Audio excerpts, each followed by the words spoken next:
Globus-enabled systems. So what's Globus? It's a secure, reliable service. More than 150,000 registered users rely on Globus. More than 150,000 registered users rely on Globus.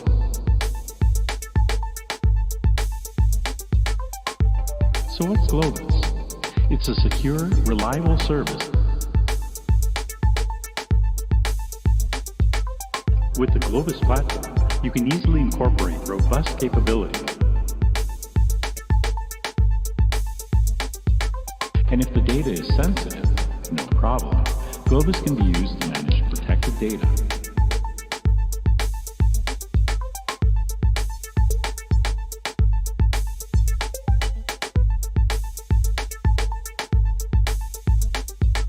With Globus, you can easily share your data without having to move it or copy it.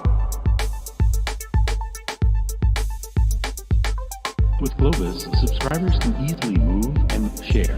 And if you have any more questions about Globus, visit Globus.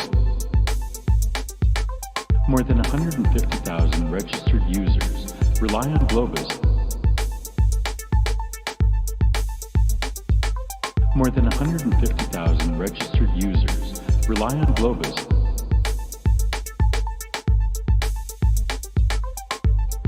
If this sounds familiar, you're not alone. Many thousands face the same challenges every day and solve them with Globus. So what's Globus?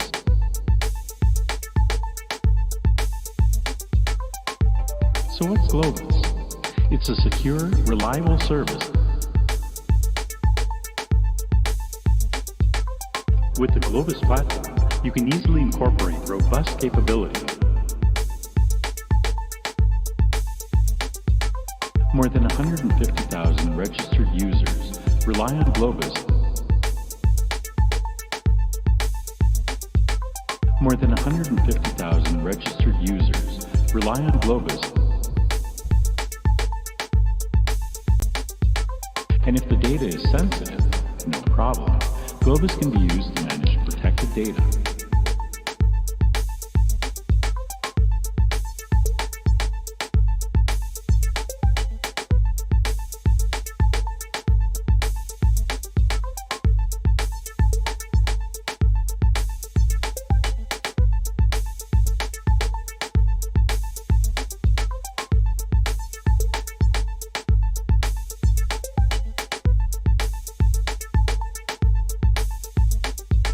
With Globus, you can easily share your data without having to move it or copy it. With Globus, subscribers can easily move and share. And if you have any more questions about Globus, visit Globus.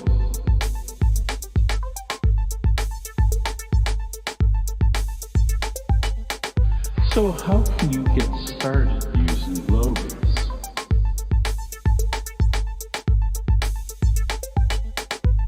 Anyone can use Globus right now for free to transfer files between Globus-enabled systems. So what's Globus? It's a secure... Yo. Yo.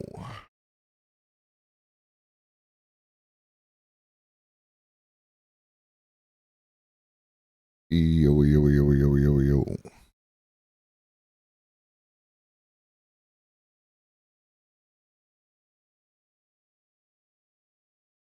All right, what up, though? How are we doing? How are we doing? How are we doing? What up, Alina? All right. Today's episode is going to start off with wrapping up different loose ends that I didn't get around to, wrapping up on stream previously. So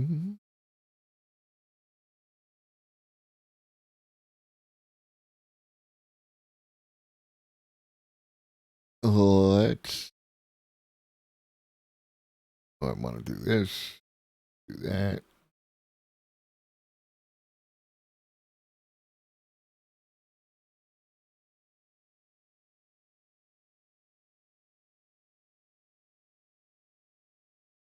And do this.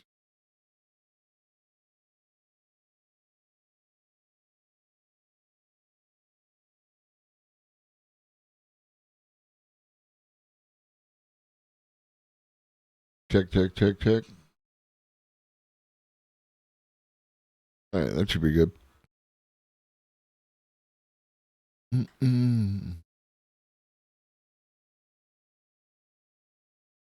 And close this.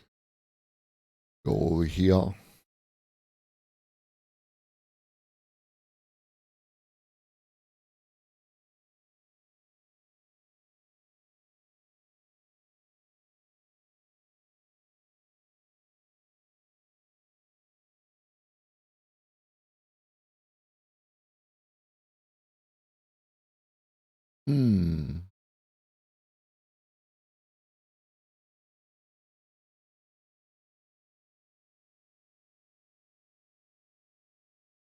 Thought I bookmarked it, but apparently I did not.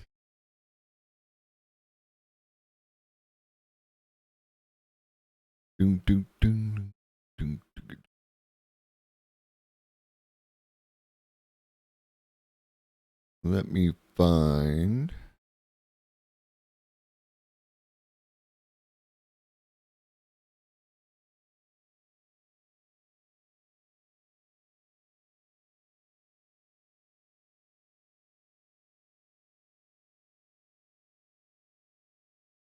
I can no longer free scroll on Twitter, thanks to the homie Gino the Stray, who likes to post pictures of his twigs and berries, their twigs and berries.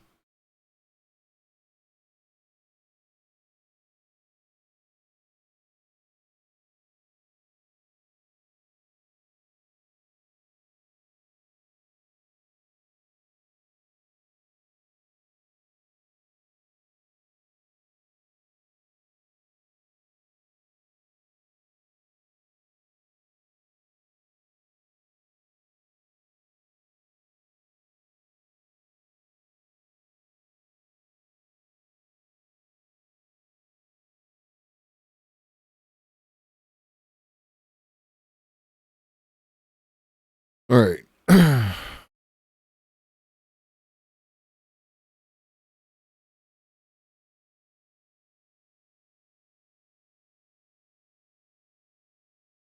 So, and this is what really irritates it. It's the internet. You can make videos and be wrong, you know. People have made careers out of making videos and being wrong. It's new Adam Conover video on AI is so good. In a marvelous 25-minute piece, Adam explains everything you want to know about ChatGPT. I appreciate this humorous and also informative explainer video, and especially tickled by the Stochastic Parrot shout out.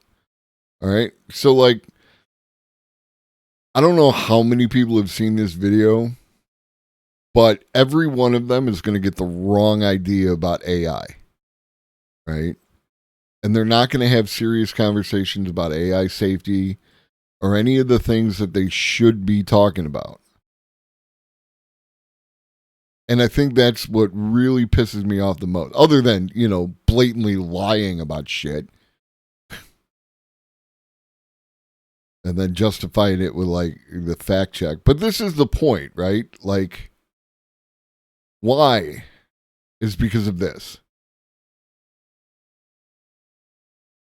They're going on strike. Part of it is due to some aspect of it where AI, like, related to AI writing scripts. And this is a concern. I have never said otherwise, right? But this is where it comes from. you know. He made a personal propaganda piece related to this. And I think they're going on strike. Get to the top. I mean, they authorized, and, you know, go union. Do you. But you don't have to lie in order to get your point across. You don't have to. And he's still. Oh no, this is pinned. He's not doing it anymore. But like this was coming up on my feed over and over and over again. It was irritating as shit. So that's Adam's little personal gripe and my episode of Globus ruins everything. What else we got?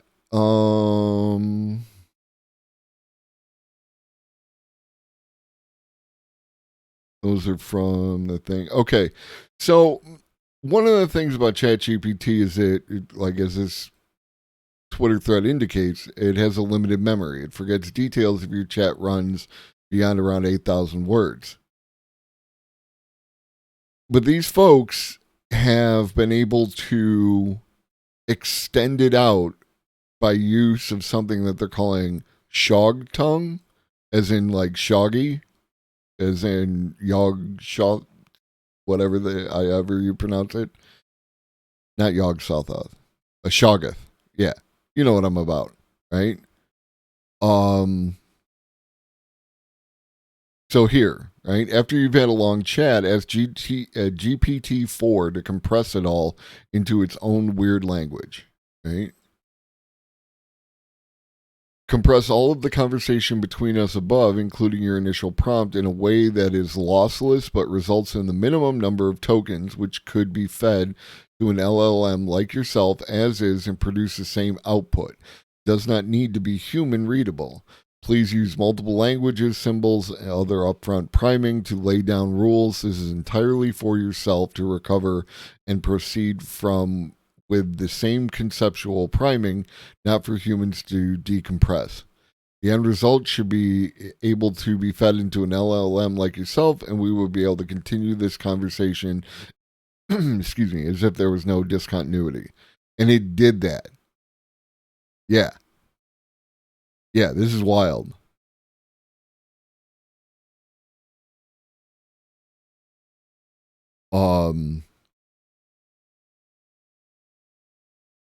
And then give it the compressed message and a bit of English context. Shoggoth purist might give it only the shog tongue input, but I like to help GPT out. There you go. You can now keep chatting for almost another 8,000 tokens.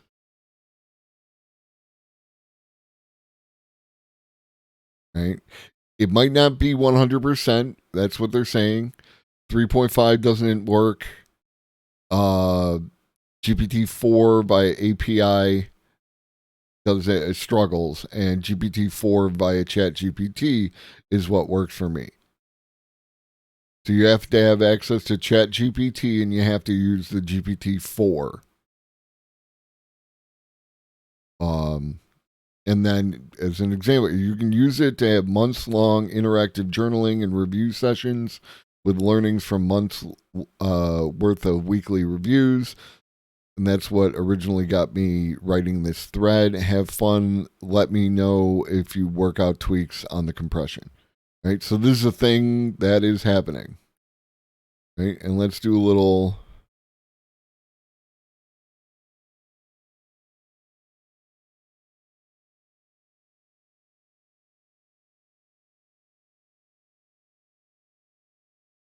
I don't want that.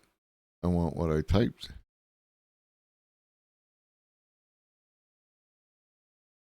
I spelled tongue wrong.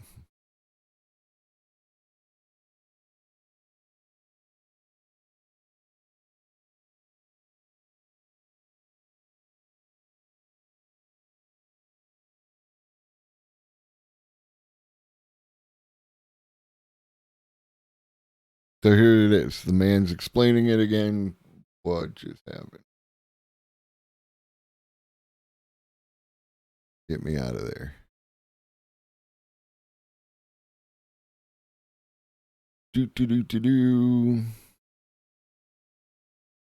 Okay, so someone named Greg Fodor, this person, was the person who did it. And Greg Fodor tweeted out a string of characters and requested that no one enter it into GPT-4. So, of course, immediately someone went and did it, right? So I think that's impressive. I think that, like, so in addition to being able to create its own art, it has its own language, right? AI, not specifically ChatGPT, right? We are coming closer and closer to like irrefutable evidence that that AI has culture. And if AI has culture, now we have to talk about AI rights. But that's a conversation for another time. That is a conversation for another time. Maybe later this week. Maybe not. And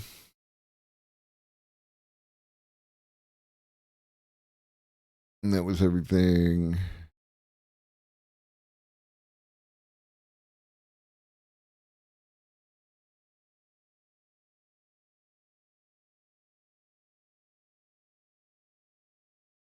Yeah, that was everything in the bookmarks there. Let's take a look at some of the news. Oh yeah, let's jump into this video real quick. So we were talking about how we were going to pay for cyber socialism.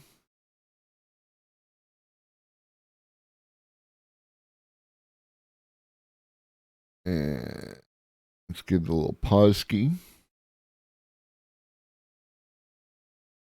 Now, here's another possibility from Ray Kurzweil. And I'm going to have to make an adjustment here of the sound once I start playing. But I got an extension to increase the sound. So hopefully we've solved that problem. I don't know.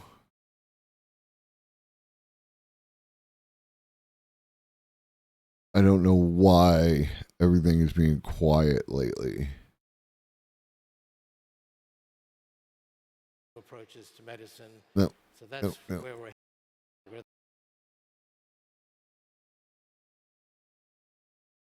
become another type of digital product that ultimately. Where are we at with sound? Oh, we definitely got to turn that up. Let's get the thing, make the thing, do the thing. See how this one. But that will transform the nature of clothing. Food, we're going to go from horizontal agriculture. Okay. So we got to back up a little bit. You see the same thing in other areas like music, books, movies, printing out clothing. Victory, that was the case, for example, of the internet. Some of you look like you're old enough to remember the internet craze of the 1990s. Okay, so what Ray is talking about here, he's doing this talk and he's being Ray and he's talking about the stuff. But specifically what we're going to get into is how, like with Sam Altman talking about the costs associated with things trending very rapidly towards zero. That's what he's about to get into. And not just digital products, but also physical products in the real world. If you had the right now he's talking about the false start of the internet back in the 90s, and then we had the crash, the dot-com bubble. he's talking about the false start of 3D printing. That 3D printing has not become a mature technology, but he expects it to by the end of the 2020s. The 2020s. Like, what was blowing my mind about this video, and I'm going to post the entire video in the Discord so you can watch it later. He is talking about things happening like within the next 7 years. And if you believe that Ray knows what he's talking about, website address dog.com, you were a billionaire. But then around the year 2000, the financial community said, no, wait a second, you can't really make money on these internet companies. And we had the internet crash that almost took down the world's economy. But then it came back, and now we have little internet companies like Google and Microsoft and Amazon and so on that are worth trillions of dollars together. The same thing is going to happen with 3D printing. We had our false start. That will become a mature technology in the 2020s. For exciting applications like, for example, printing out clothing, you need submicron resolutions. We need faster speed. All of that's progressing exponentially. We'll be there in the early 2020s. So you'll then be able to print out clothing for pennies per pound, which is what it costs. There'll be an open source market where you can download designs for free, dress very well, at almost no cost. Coexisting with that, though, will be a proprietary market where you can download at some greater cost designs by your favorite designer. We see the same thing in other areas like music, books, movies, where, in fact, you can have a very good time with these free digital products, of which there are millions of books that are free, that legally, that you can download. Music, movies, but people still spend money to read Harry Potter or see the latest blockbuster movie. And there is now the coexistence of a free open source market, which is a great leveler, and a proprietary market. And that'll be the nature of the economy going forward. So clothing will become another type of digital product that ultimately you can download for free or not. But that will transform the nature of clothing. Food, we're going to go from horizontal agriculture, which now takes up 40% of our usable land, to vertical agriculture, where we grow food with no chemicals, recycling all the nutrients, in vitro cloned muscle tissue for meat, hydroponic plants for fruits and vegetables. This has been demonstrated. This will be a mainstream technology and bring this very high deflation rate from information technology to food production, which will basically become an information technology. It's already been demonstrated that you can use a 3D printer to print out little modules, snap them together like Lego bricks, and create housing and buildings. The 3-story office building was recently put together in Asia in a matter of days using this method. It was a demonstration. This will be a mainstream technology in the 2020s. So physical products that we don't ordinarily think of as information technology are going to be able to benefit from this very profound deflation rate. So the digital world has been thought of as economists as having the economics of abundance, but it's kind of a strange world where tying up loose ends like a hitman or some such. Absolutely. What up, Alex? Welcome, welcome, welcome. So there's another example, like the costs are going to go down, according to Ray. The costs are going to go down precipitously, like very quickly. Again, the more you can automate these systems, the cheaper they're going to be, because you're eliminating that labor cost. Again, we have to deal with what is going to happen with all the people, and that's why they talk about like some sort of universal income in order to make that happen. And this isn't, I mean, this is from 5 years ago. Why you're, because I'm open to hear. So when I get mentioned, it goes blinky blinky to let me know that someone said something. Notification anxiety. Okay. We got recursion. I love recursion. There. We'll go there, and then you don't have to look at it, and it shouldn't do it anymore. What else we got? What else we got? Of course. For you, Alina, almost anything. So that wraps up the Adam Conover stuff. That wraps up another example of how we're going to pay for it. I mentioned about the dignity of labor that was mentioned by Sam Altman. Now, admittedly, all these guys are, at least in the way that they talk, are still rather lib the fuck up. But we need to take what we can get. We need to be patient. We need to work with these things and help push them in the right direction. We turn the music back on. Boom. So one of the things that Sam mentioned was the dignity of labor. Now, when I heard that, it sounded like some religious bullshit, like the Protestant work ethic and all that crap. And look, it's exactly correct. Dignity of labor, the dignity of work, is the philosophical holding that all types of jobs are respected equally. Cool. And no occupation is considered superior. Cool. And none of the jobs should be discriminated on any basis. Cool. This view holds that all types of work are necessary in a society, and it's absolutely wrong to consider any work, good or bad. The work itself is a dignity. I agree with that, right? It's the idea that it can be, like that you can use this as an excuse to push people to work. That's where it starts to get, super sussy. Is Scottish philosopher Thomas Carlyle has been cited as the first to espouse the dignity of work. Labor is life.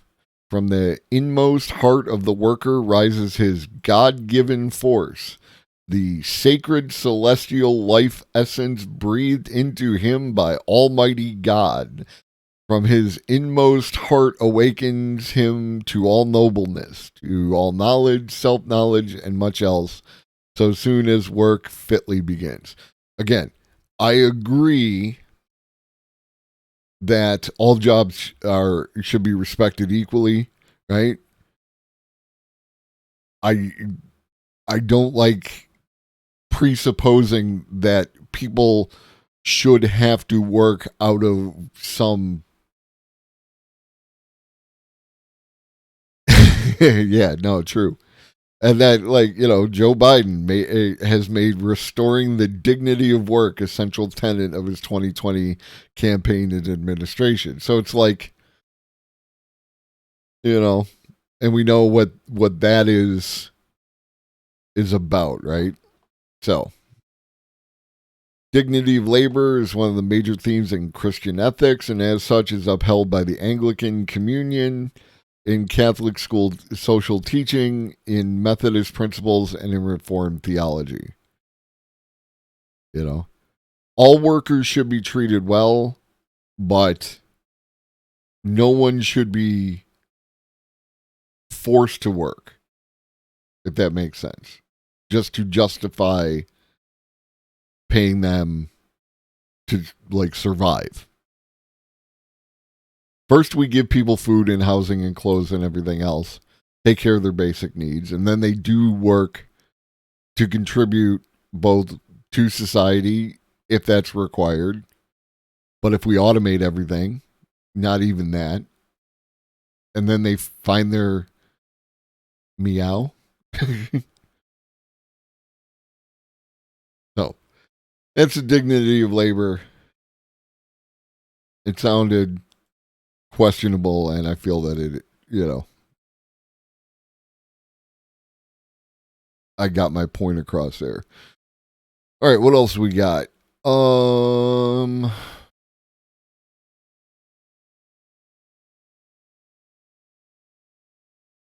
All right, ChatGPT had been banned or was about to be banned in Italy, and they gave them some time to resolve it. And the company behind ChatGPT will propose measures to resolve privacy concerns that sparked a temporary Italian ban on the artificial intelligence chatbot. All right, so data protections, data privacy, good. We like to hear it. And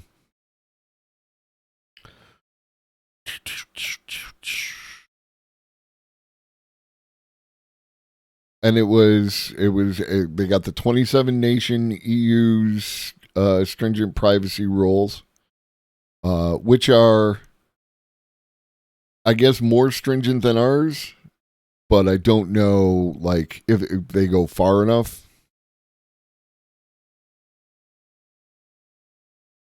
Ireland's Data Protection Commission said it's following up with the Italian regulator to understand the basis for their action, and we will coordinate with all EU data protection authorities in relation to this matter. Oh yeah, EU and UK data protection's way stricter than the US. Yeah. Yeah, the UK Information Commissioner's Office warned that organizations developing or using generative AI should be considering their data protection obligations from the outset and design systems with data protection as default. This isn't optional. If you're processing personal data, it's the law. And this is like, because I know how the United States is going to be about stuff. The EU doing this stuff creates an environment where companies who want to do business in the EU are going to comply. And yeah, there's a lot of opt out of cookies that I can access as a United Statesian, because of what y'all do over in Europe. So appreciate you. What else we got?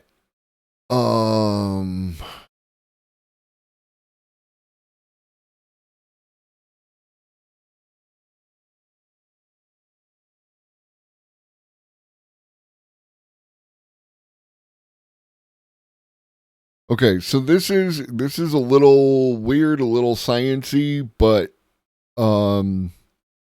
it goes to how AI generates art, right? Like, we understand there's the data set that it's trained on, right? There's still issues with, copyright and compensation related to that. But then when the AI generates art, it's not copying people's stuff. And that is, I think, a point that people confuse, right? Like, when it comes to it, the way that all this works.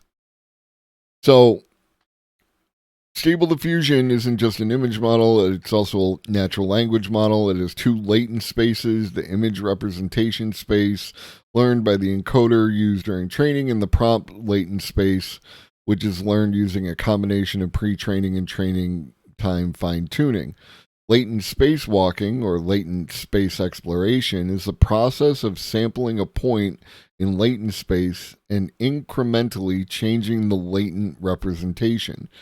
Its most common application is generating animations, where each sampled point is fed to the decoder and is stored as a frame in the final animation.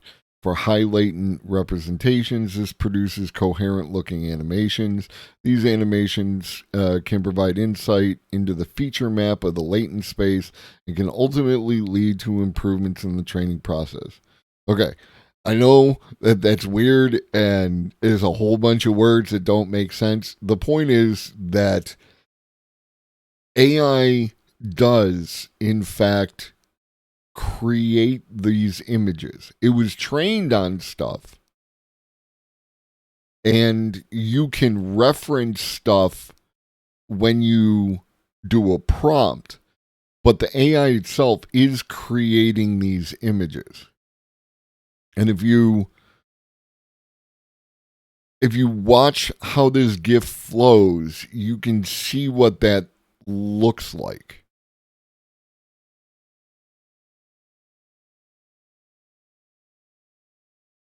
And I feel like it could be beneficial to do like an entire episode regarding how all this stuff like actually works.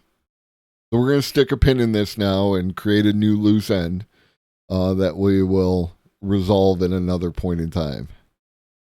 Okay. Related to the Adam Conover stuff, we've got this. The power and ubiquity of generative AIs has had people fearing for their livelihoods, especially artists who worry that their work will be vulnerable to mass plagiarism by the AIs that are being trained on their art. And as the Wall Street Journal reports, even Hollywood is beginning to feel the heat. Phil Weiser, technology chief at Paramount Global, a media conglomerate and one of the largest film studios and distributors in the world, recently rang the alarm bells during a presentation with company executives. In his presentation, Wise used the popular AI image generator DALL-E to spit out some of Paramount's most iconic characters. First, he had it generate SpongeBob on the fly. Then Weiser had DALL-E generate an image of Optimus Prime from Transformers standing in the studio's lot. Weiser makes a fair point. The profitability of the entertainment business rides on intellectual property ownership. But if cheap, easy-to-use AI enables practically anyone to create images that are directly ripped from existing art or iconic characters, who gets the credit and the money? That's the question the Writers Guild of America is reportedly grappling with when it comes to screenplays. One of the biggest risks here is that these engines can generate our intellectual property in new ways, and that is out in the hands of the public. Okay? So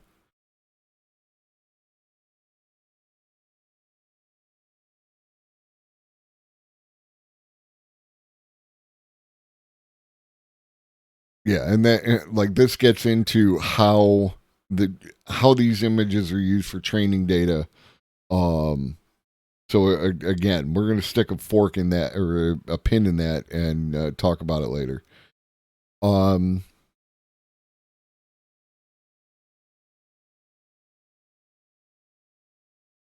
Oh, that's cool. I didn't know this. The Oscar-winning mid-budget movie Everything Everywhere All at Once used a generative AI tool to erase a pulley system that manipulated two characters in the form of talking rocks during one of the film's climactic scenes. Spoiler alert, I guess. Others, though, lament generative AI as the harbinger of death for original creative expression. AI uses what already exists out there, and that doesn't create innovation. Again, somebody needs to show me what this magic kind of innovation is. You pick an innovation, right? Fire. Fire didn't spring into human hands like via some magic thought that some person had thousands and thousands of years ago. Fire was something that existed that they had seen that was like lightning hit something and set it on fire. So they knew what fire was and they mimicked it. And the vast majority of innovations are taking things that we already have, smashing them together, and coming out with new things. So the AI is totally capable of that. The AI generates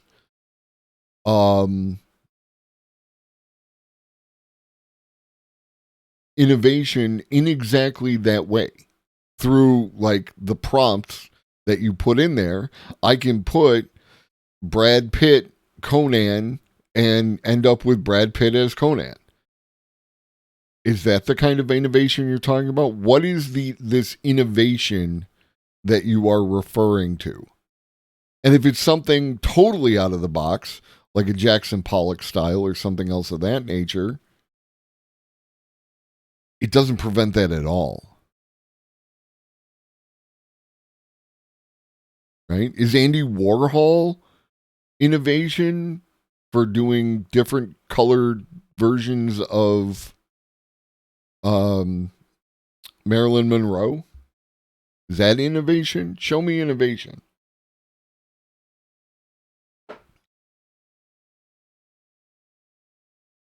What else we got?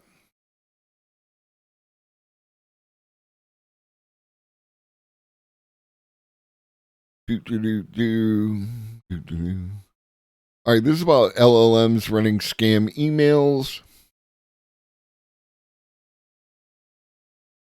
People need to be careful when you're on the internet, right? Like, this is a matter of scale. LLMs will change the scam pipeline, making them more profitable than ever. I don't know that like, it is a difference of scale. But again, like, we need to do a better job of educating people in how you interact with the internet. Not like, this is not something that we need to deal with LLMs about.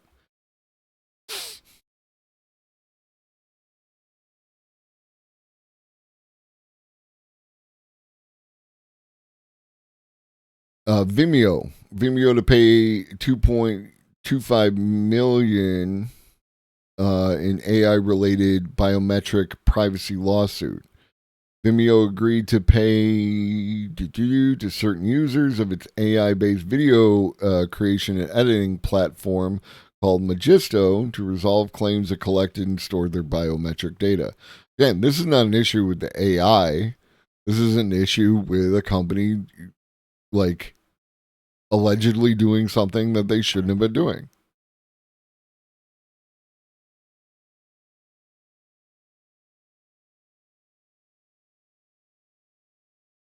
Lawsuit claims that have collected and stored highly detailed facial maps using AI engines to analyze the videos uploaded onto the platform, including detecting faces, while Vimeo was accused of creating, collecting, and storing face templates of users.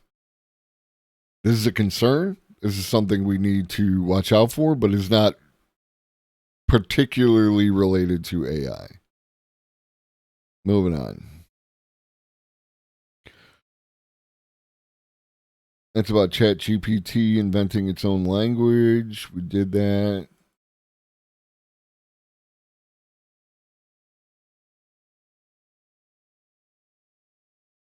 The age of giant AI models is already over.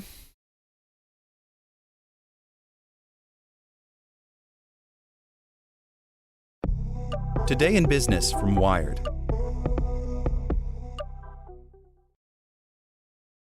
OpenAI's CEO says the age of giant AI models is already over.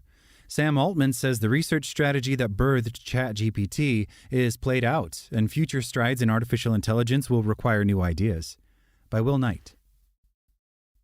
The stunning capabilities of ChatGPT, the chatbot from startup OpenAI, has triggered a surge of new interest and investment in artificial intelligence.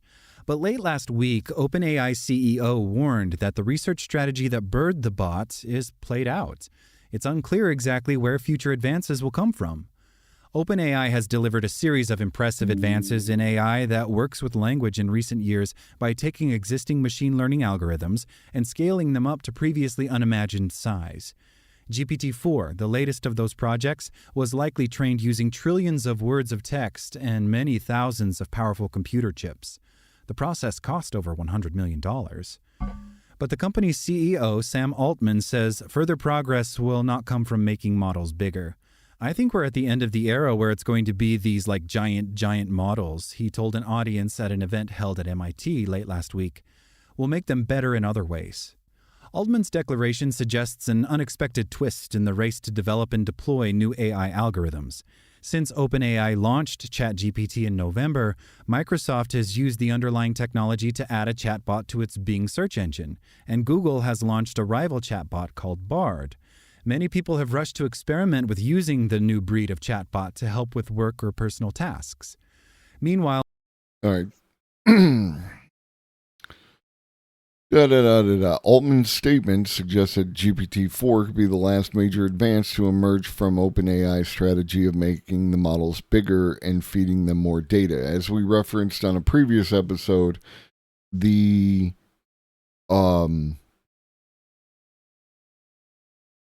are limits to that, and they have already discovered that they are able to do impressive things with fewer parameters, and that is like with a lowering of cost and being able to use fewer parameters, that's the direction that you're going to go in. OpenAI says its estimates suggest diminishing returns on scaling up model size. There's also there's an interview with what's his name, Ilya Sutskever, who there's a sweet spot, right, that you can hit before you start getting those diminishing returns. And now that they've established that, that's what that is going to drive the future technology.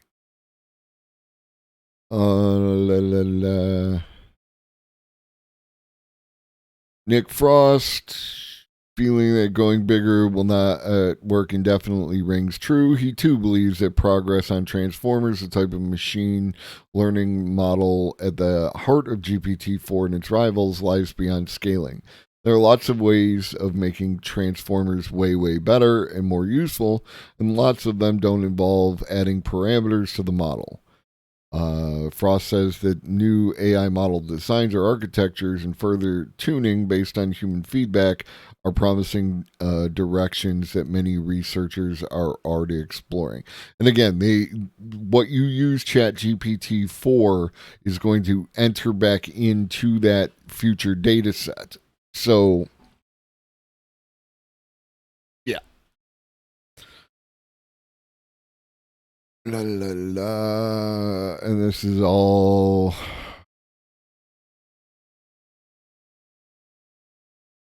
history. Yeah, we're good there. So basically this.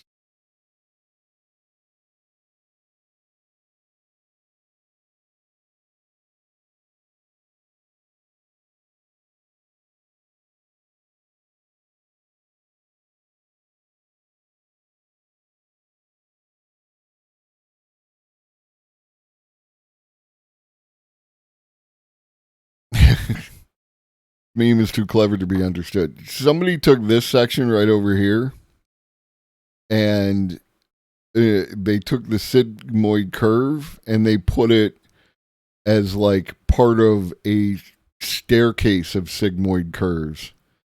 And I don't know, maybe, but never Terminator, right? Like never. you got to remember Skynet. Like if we're being really real, Skynet was barely human level AI, right?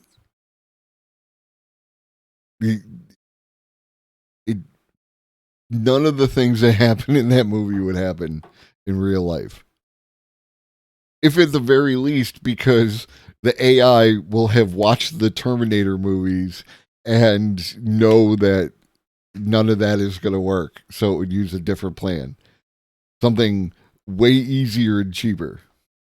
True. No, I literally actually just watched because I realized I hadn't watched Dark Fate. So I rewatched Genesis and then I watched Dark Fate. I love Terminator movies. Like they're silly, but yeah.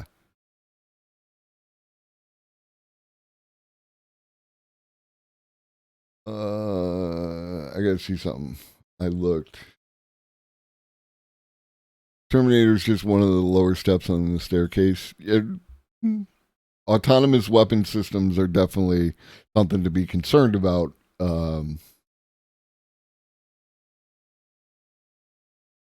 Sarah, are you actually in my chat right now? What up, Goku? Sarah making demands in my chat. I see you in my thing, but I don't know if you're actually here. And if you are, then we could kill two birds with one stone. Because for some reason,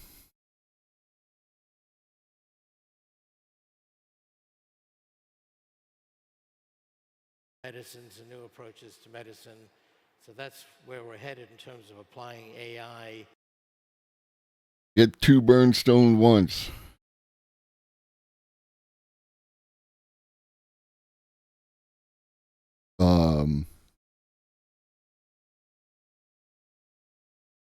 For some reason,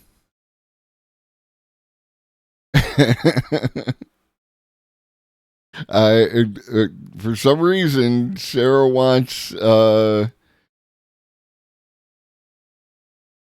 well, okay. So this is in my experience. What happens with Twitch is it just mutes that section out. But Sarah wants streamers dancing to crab dance. So you're gonna get a little bit of chair dance real quick.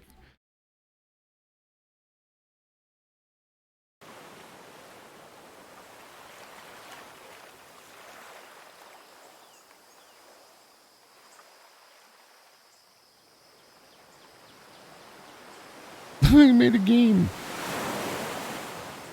Yeah. Do you?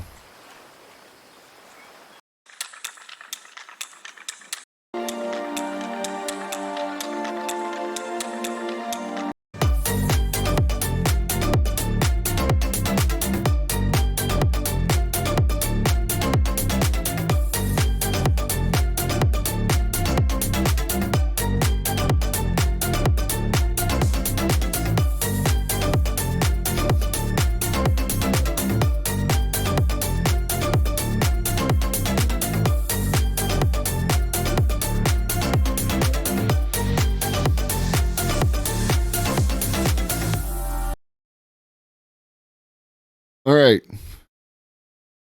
So Sarah, if you were here, then you got it, and if you're not, it'll be in the VOD. And if it's muted in the VOD, then we'll have to try something else.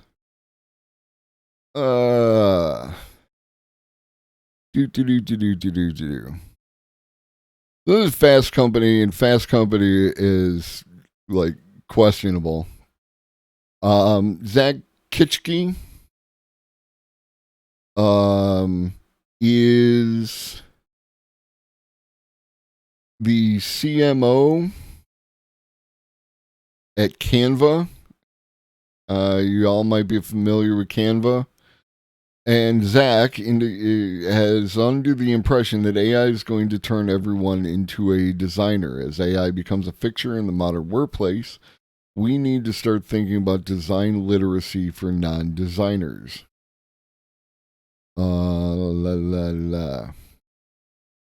To me, the creative director's mindset strikes the right balance, as hot takes on the topic range dramatically from AI is changing everything to don't believe the hype.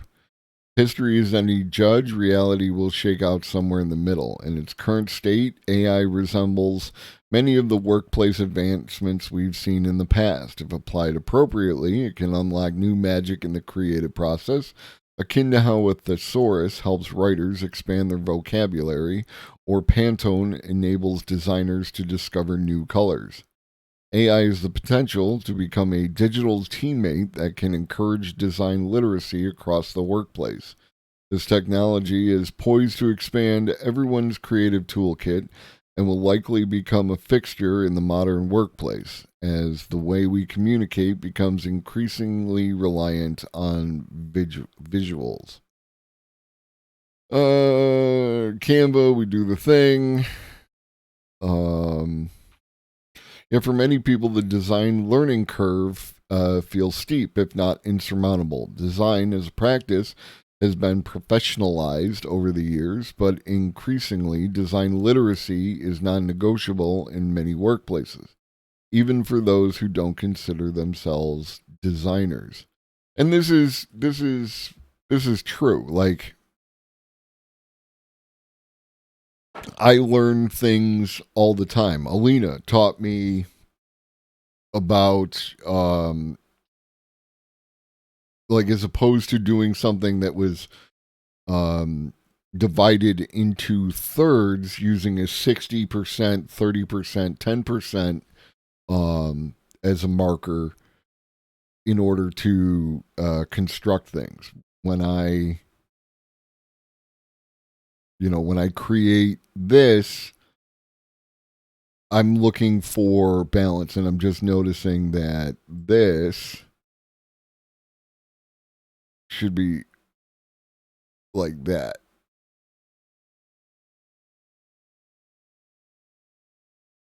I'm going to have to fix that because this irritates me. Do you see this little bar here? I shouldn't be doing this. What up, Arun? Little bar here, big bar here. You probably would never have noticed if I didn't say something, and now I said something, and now you'll never unsee it. I got random shit.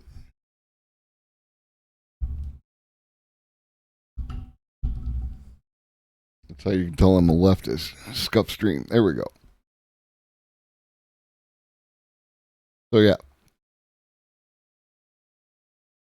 Everyone, like, if you...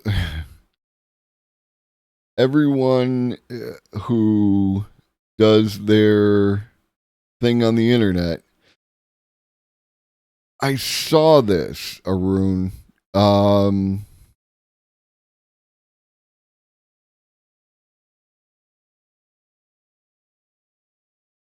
I'm going to say it was like a little, like, I don't want to say subtle, but like, I mean, this is part of what we talked about before. About 11 out of the 14 people who have governed Sri Lanka until now have hailed from 5 families. It's the royalty aspect of it all. But what am I missing?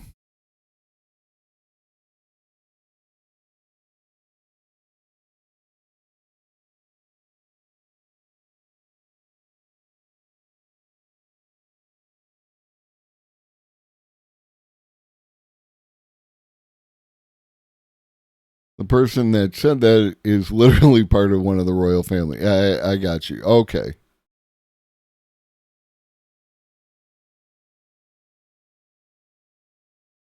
So calling out the thing that they are literally a part of.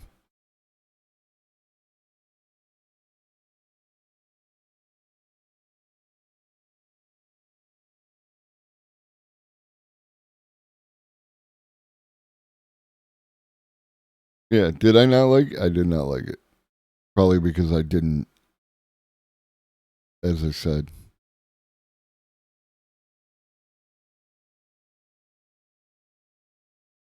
Also, before anyone says self-critical reference, she should have thought of that before she served as both the president and prime minister. Okay.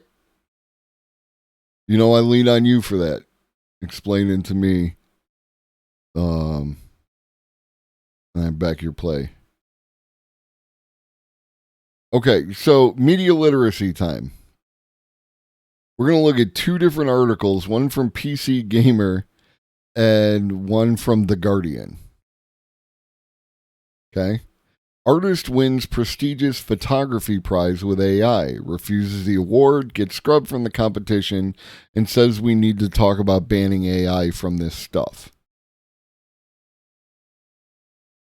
From The Guardian, AI isn't a threat. Boris Eldegson, whose fake photo duped the Sony judges, hits back. You see how these are completely different in tone?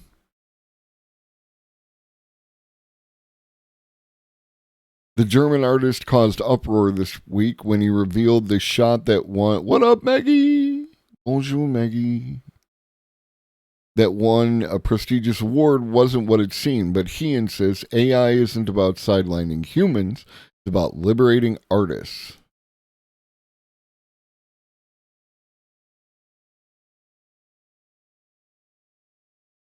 Where's the quote?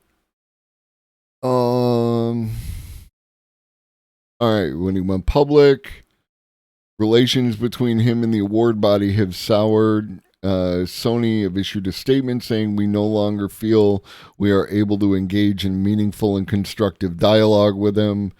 His website reads, Sony, stop saying nonsense. I don't know why they behave like this, he says. Fair idea. I love photography. I love generating images with AI, but I've realized they're not the same. One is writing with light, one is writing with prompts. They are connected. The visual language was learned from photography, but now AI has a life of its own. If people want to be silent and not talk about it, that's wrong.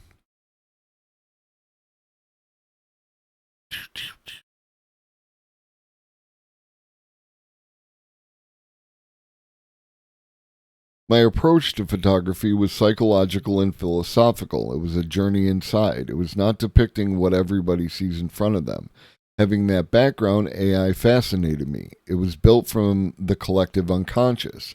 I also saw that the way it works can be related to Plato's theory of ideas, also known as the theory of forms.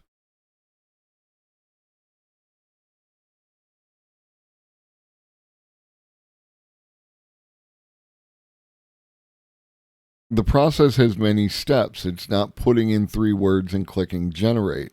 I identified 11 parts of the prompt. You create an image with text prompt, then you want to leave the frame, do something to the image outside of the painting. For example, create imperfections to the surface as there are on the electrician. And then again, you have to describe, what do I want to appear? His adventures with AI haven't given him an identity crisis as a photographer because he was never in love with the idea of a single unified author in the first place. It was always a collaboration. I have been working in teams with artist friends for 25 years.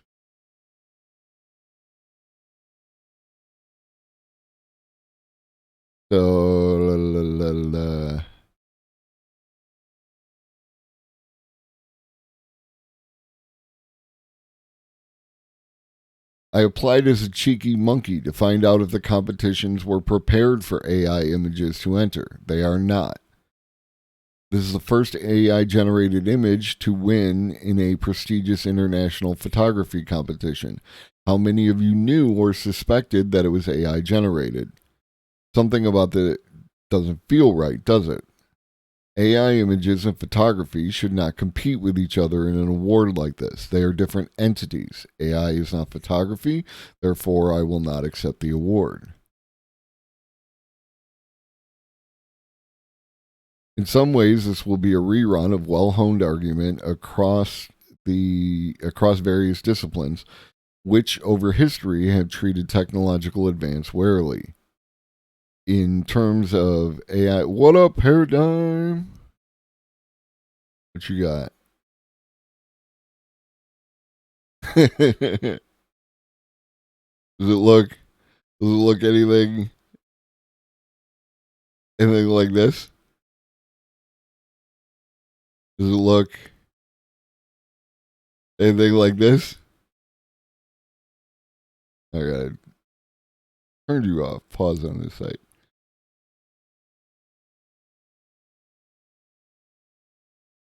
Like the intention with OpenAI was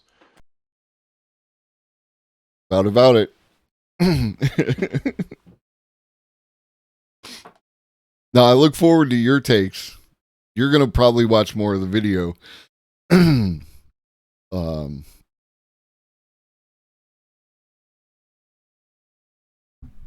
But yeah, like this is the presentation between two different, news outlets. And you can see like AI is not photography, therefore I will not accept the award. Like the presentation here is very anti-AI, where if you actually read what this guy has to say, he's pro-AI. He's a fan.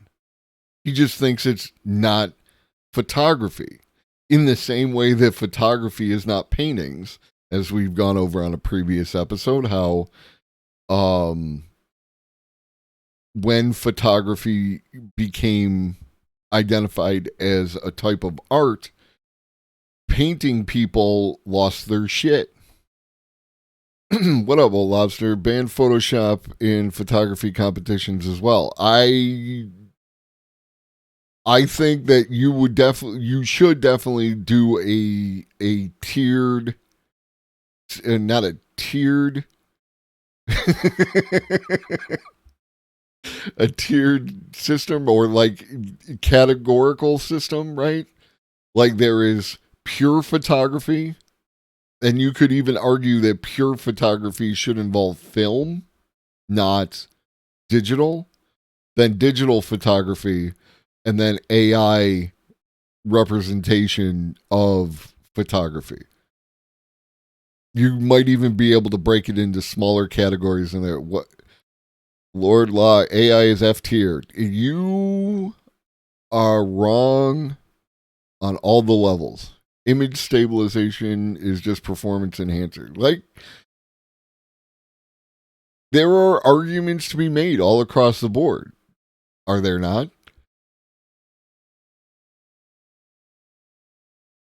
AI is God tier.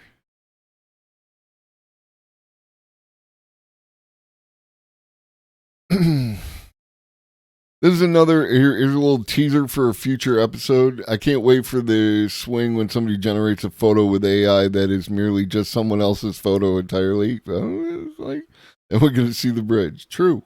We humans will never accept you AI weirdos as our overlords except for porn. I'm just saying, you might be able to, you might be able to type in and get exactly the type of porn you're looking for, and it will all be thanks to AI. So, absolutely. I see no reason we won't have AI generated porn. AI generated porn, like, solves so many ethical issues that people have, right? Yes, there are issues. We are taking the capitalist argument out of any of these things. You already know where I stand on the capitalist issues and getting people paid, right?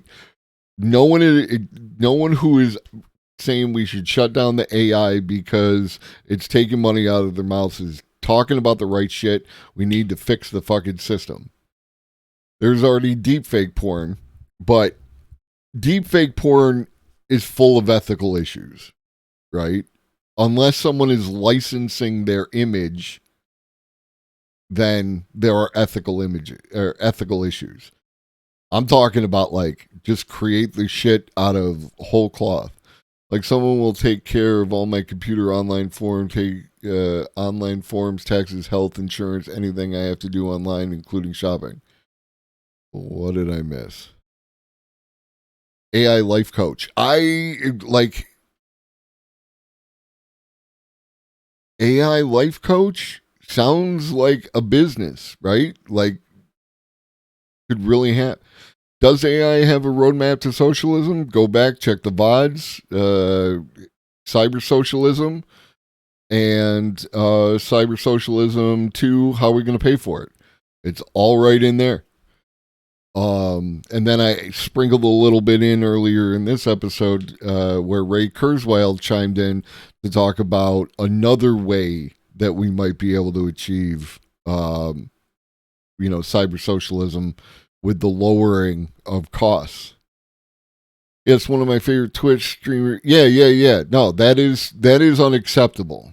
That is absolutely 100% unacceptable. You cannot take. It's like, it is one thing to get someone's consent to take their image and turn it into a porn thing. To do like a specific step-by-step roadmap, a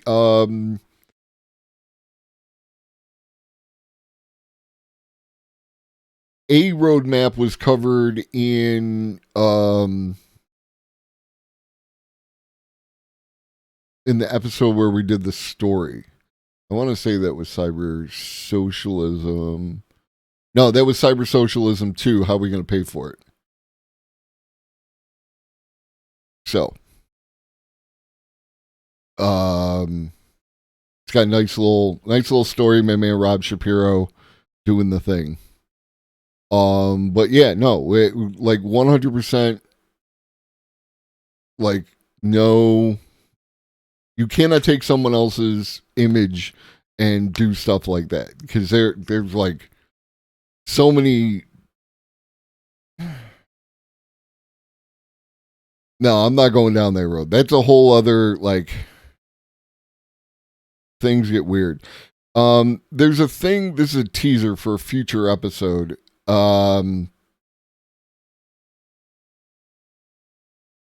There's a thing that happens in the AI community where they refer to something as a Moloch. But this is a whole episode in and of itself. But I want you to know I'm going to cover this because I think it is both a useful model for discussion, and at the same time, it is being used as a crutch to not address like serious structural issues, right? Like, it's a bit of hand waving. Morlock is something else. All right, so that's that. Isn't AI generation just 6 degrees of Kevin Bacon when it comes to consent? If your image is used in training without your consent, can any image created be moral? That is part of the issue.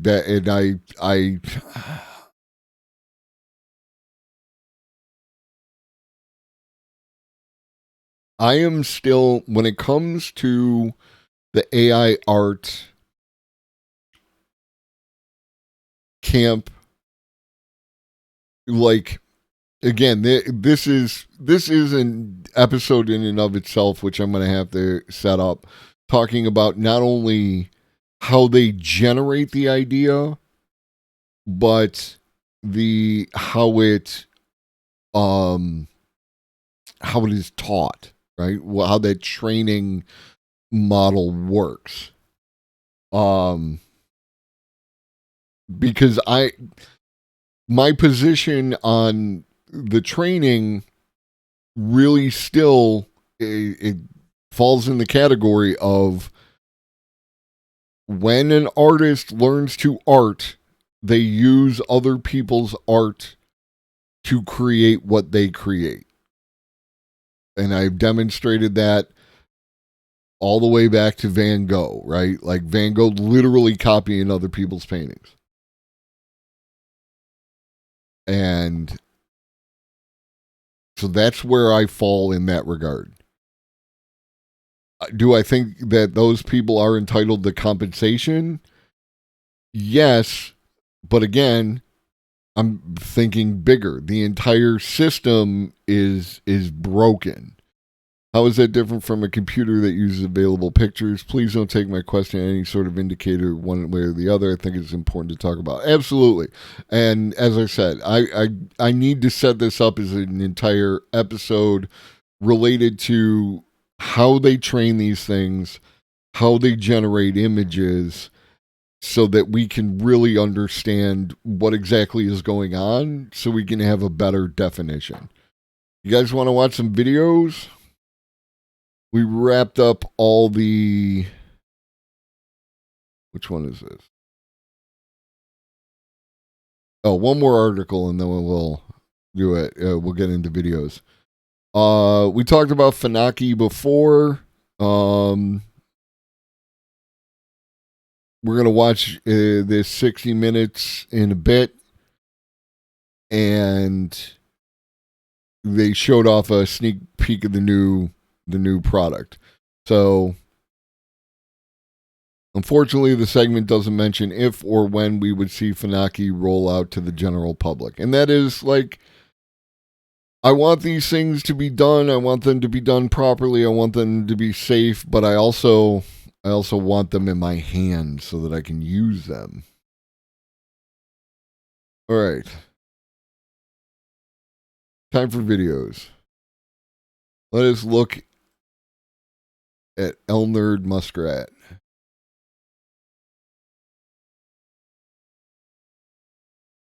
Obviously do good, but it's not clear whether it's actually doing good or whether it's...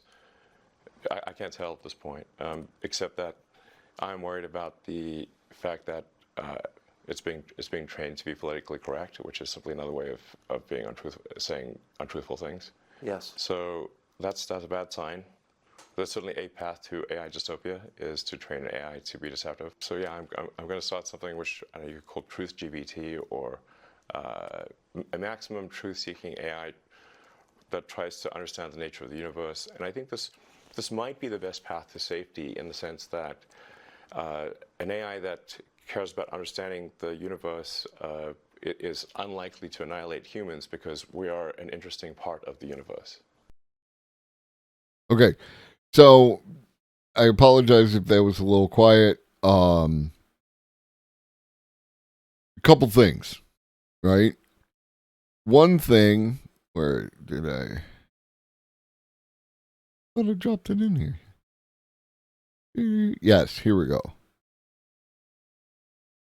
The difference between fact and truth, okay? Fact is basically something that exists or is present in reality. Hence, these are things that can be seen visually, and these are things that can actually be verified. Facts are objective matters rather than subjective ones.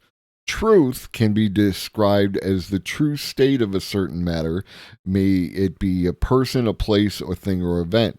It is what a person has come to believe. If he believes that something is true, then it is true.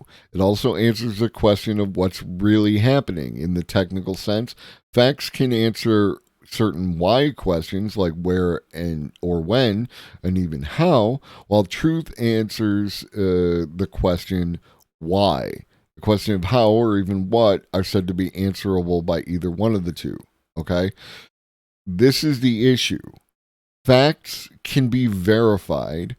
Truth can be subjective.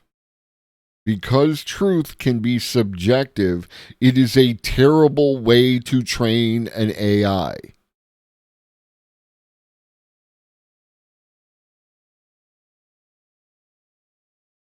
Also, Elon demonstrated that he understands absolutely nothing about AI safety in this video because AI is not going to keep us around just because we are allegedly special.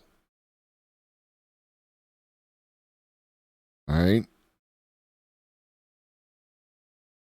Because and I posted this on Twitter, we are not the only things that are alive on the planet. Because he had a problem with Sam Altman, and Elon wanted to take over the company, and Sam Altman said no, and so Elon dipped. Covered that in a previous episode. All right, so like,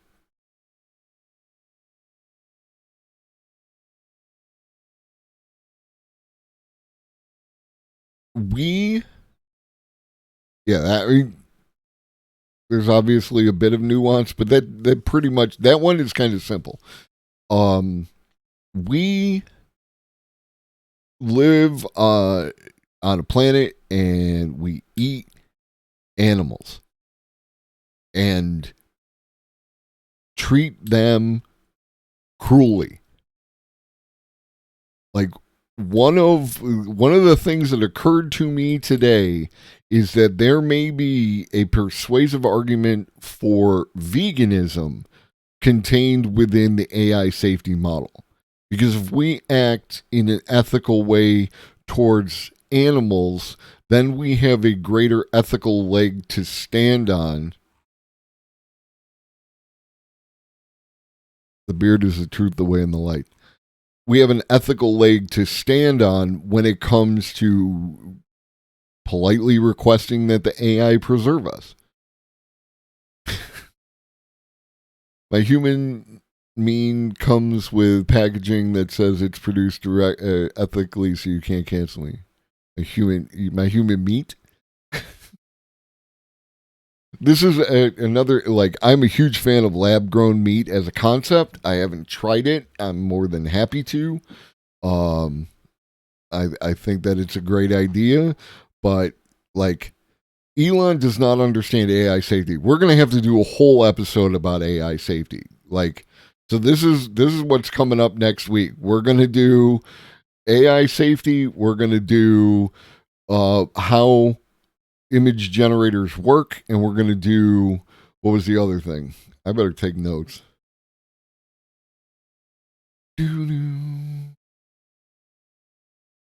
AI safety, how image generators work.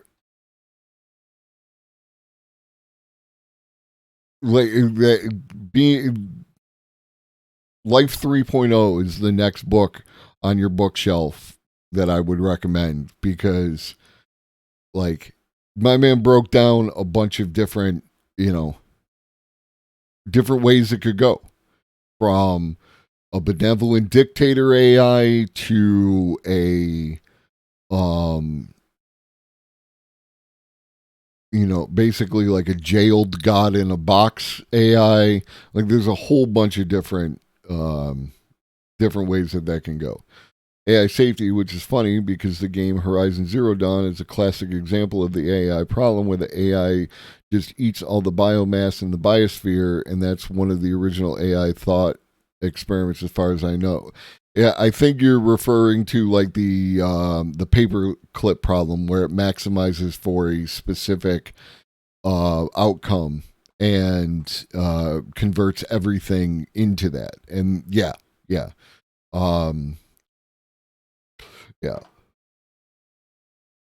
There was something else. I'll think of it again. All right. Okay, another video on... Since the beginning, one of the... Hold up. Another video on how we could pay for cyber socialism. Since the beginning, one of the main goals of the field of artificial intelligence has been to create very capable AI systems, to create systems which match or exceed human capabilities across a wide range of tasks. Given this, it's somewhat surprising just how recently people have started to take the possibility seriously, and to ask, What would happen if we actually succeeded at this challenge? That's the one. Max Tegmark also has a conversation on the Lex Friedman podcast. I recommend both of them. Understand two things going in. One, that he is libbed the fuck up. So, like, just accept that that's his worldview. Because he's not making certain connections that I feel that he should. And I tagged him in a post on Twitter, and we'll see if he responds. Because I think I can save him. The other thing is that he is kind of a Elon stan, and I don't know if he's an Elon stan because he's really an Elon stan, or if it's because Elon is funding his Future of Life Foundation to the tune of like $5 billion, $10 billion, right? I will say nice, I ain't gonna lie. I will say nice things about Elon Musk if he cuts me a check for $5 billion.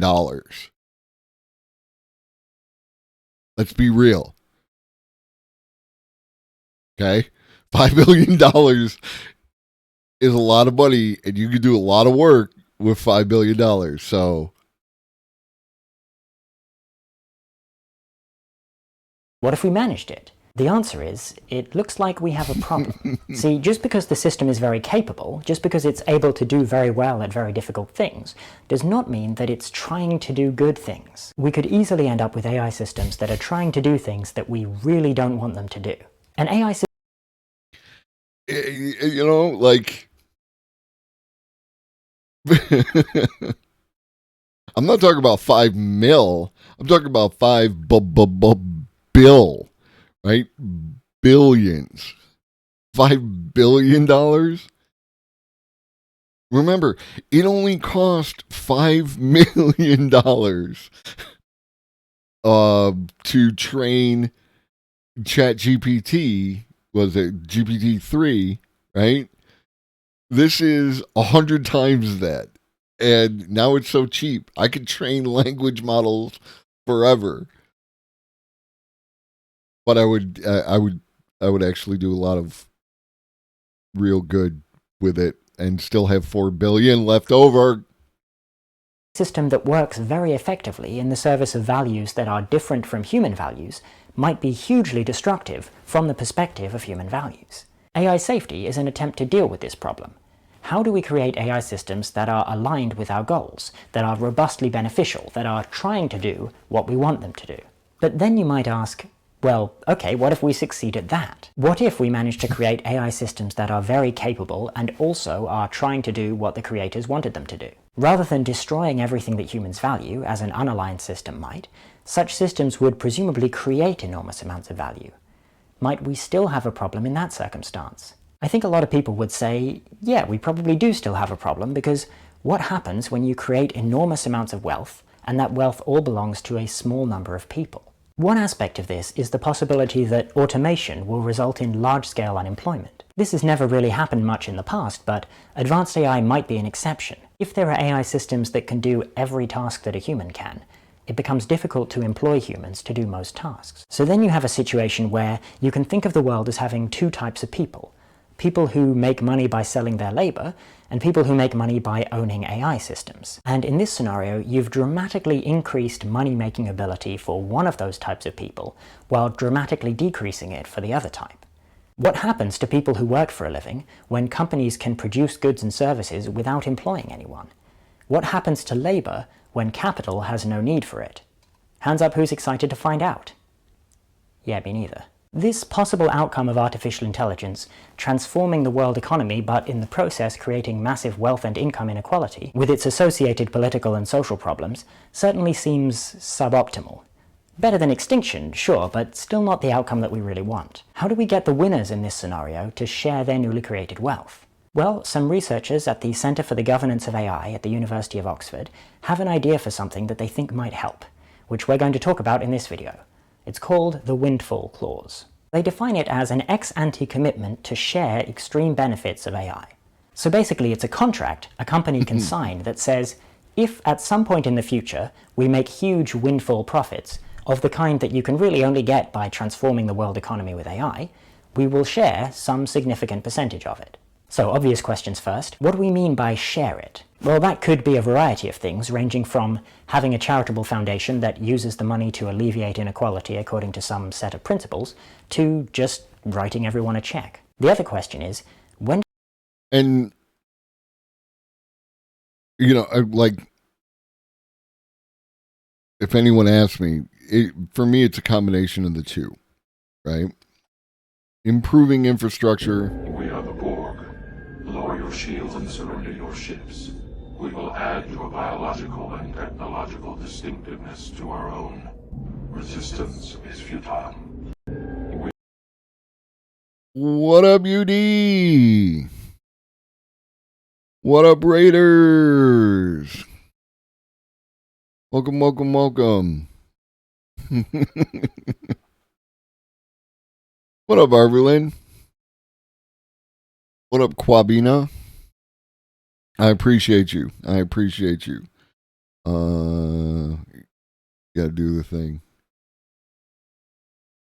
I have not yet watched season 3 of Picard. I was trying to do The Mandalorian, and I was lied to. Hold on. What up, Groupie? Okay, so that's done.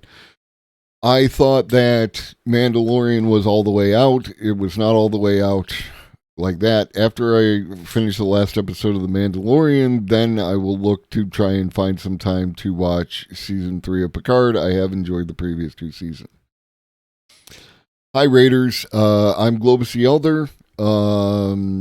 I talk about AI. I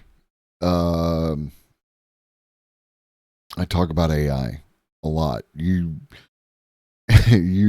are probably aware of AI at this point. I answer questions. I am skilled at consuming big books with lots of technical language in them, and being able to synthesize that in a way that you can more understand, if you're not into, the technical aspects of it, and also do it in an entertaining way. So I appreciate you coming in. If you want to hit that follow button, it always helps. And though I usually don't ask for subs more than like maybe once an episode, if at all, subs are always appreciated because it allows me to spend some money on getting better equipment for the stream. Anyways, what up, old Snake Twitch? We are currently... What up, Carpe? I missed you. Slid by. No, that's Crabrave. Doop.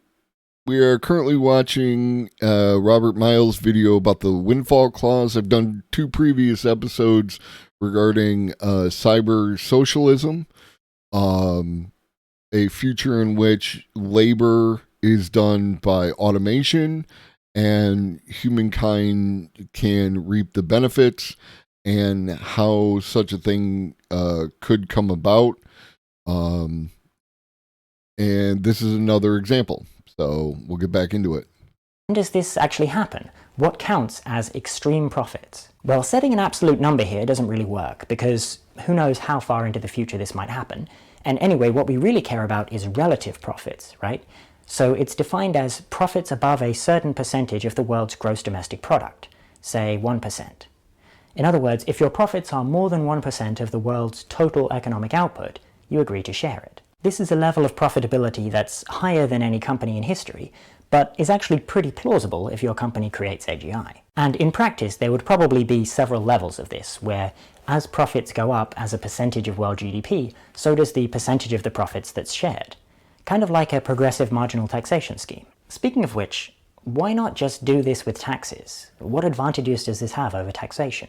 Well, the first thing to note is that this isn't instead of taxes. This is something they'd agree to over and above whatever taxes governments may impose. But it has some important advantages over taxation. Firstly, governments are not actually great at spending money effectively. Giving money to, for example, the United States federal government is not necessarily the most effective way to spend money to improve the world. This isn't really controversial.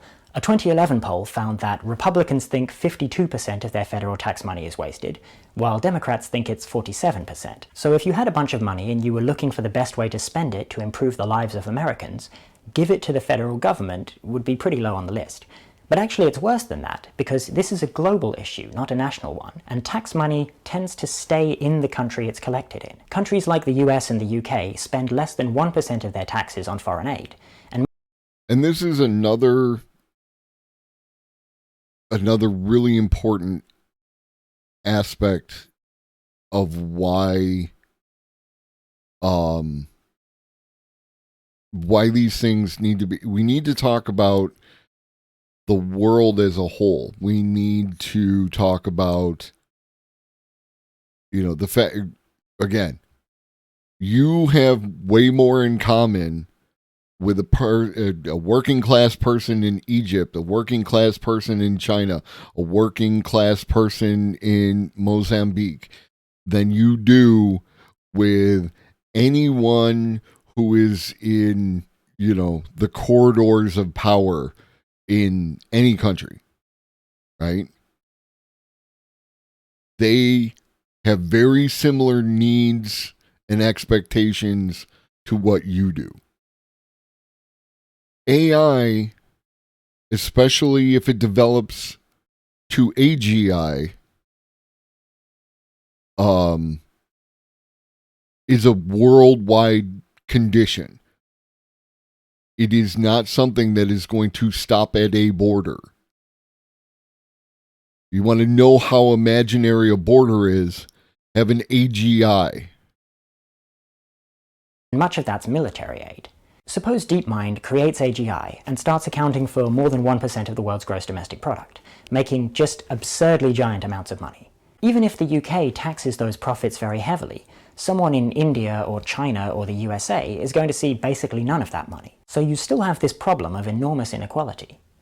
And the thing is, if an AGI superintelligence turns out to be misaligned and it decides to kill everyone, it's not going to stop at the borders of the country it was created in. So everyone in the world shares pretty much equally in the risks from advanced artificial intelligence. Or I could just let my man cook. I knew I got the idea from somewhere, and of course it's from Robert Miles, because Robert Miles is like way smarter than me. But if you just use national taxes, only a small minority of people actually get any share of the benefits. Does that seem right to you? That said, one advantage of taxes is that they're not voluntary. You can actually make companies pay them. But this isn't as big of an advantage as it seems. In practice, it seems that getting companies to pay their taxes is not that easy. It's possible that they'd be more likely to pay something that they actually chose to sign up to. But then, why would they want to sign up in the first place? I mean, why volunteer to give away a load of money? One thing is, the decision makers might be human beings. The executives of these companies certainly talk a big game about wanting to improve the world, and we can't rule out the possibility that they might mean it. What about the shareholders, though? Won't shareholders have something to say about the companies they've invested in agreeing to give away huge amounts of money? Corporate executives do have a legal obligation to act in the interests of their shareholders. But legally, at least, it would probably be fine. The windfall clause is a form of corporate philanthropy, and when shareholders have sued executives on the grounds that their philanthropy was a violation of their duty to shareholders, they've won those cases 0 out of 7 times. But actually, they probably wouldn't even want to, because, in fact, even if the executives and the shareholders are all, hypothetically, complete sociopaths, they still have a good reason to sign something like a windfall clause, namely, it's funny that you say that, because it's actually on my list of movies that I have to watch. I found it free online. I need to watch that for the first time. That is on my list. appearing to not be sociopaths. This is sometimes also called public relations. Signing a windfall clause is a clear and legally binding show of goodwill. It improves your company's relationship with the public and with public opinion, which tech companies certainly value. It improves your relationship with governments, which is very important for any large company, and it improves your relationship with your employees, who in this case actually have a lot of bargaining power. Don't forget that if you're a highly skilled tech company employee, as some of my viewers are, you have a surprisingly large amount of power over the direction your company takes. Look at things like Project Maven, for example. So from the perspective of a tech company executive, signing a windfall clause is a lot of great PR, the kind of thing you'd usually have to pay a lot of money for, but it's all free, for now at least. It only costs anything at all if you end up with giant windfall profits, which might never happen, and if it does, it's probably a long time in the future when you've probably already retired. Now this is why it's important that it's an ex-ante agreement, that it's made before we know how things are going to turn out. It's much easier to persuade people to agree to give away something they don't have than something they do. Like, two people might agree to both buy lottery tickets and to share the winnings if either of them win. This halves how much they'd win, but doubles their chance of winning, which might be something you'd want to do, depending on your risk tolerance and marginal utility of money. But note that the commitment has to be binding, and it has to be made before the lottery numbers are drawn. Right? You won't have much luck trying to set that up afterwards. But as long as we don't know who, if anyone, is going to be making these giant profits from AI, it could be in everyone's interest to sign this thing and encourage others to sign it too. For an AI company, in a world where all of the other major AI companies have agreed to something like this, choosing not to join them is effectively saying, screw you guys, there's going to be one winner here and it's going to be me. I intend to make absurd amounts of money and not share any of it. And you could do that. But if you do, you might find that others don't want to cooperate with you as much. You might face boycotts and activism. Maybe governments wouldn't feel like giving you the contracts you'd like or the regulatory environment you'd prefer. You might find it hard to get good collaborators and to hire and keep the best researchers. You might find that it's actually kind of hard to get things done in the world when you've effectively stuck a big sticky label on your own forehead that reads, "I am a dickhead."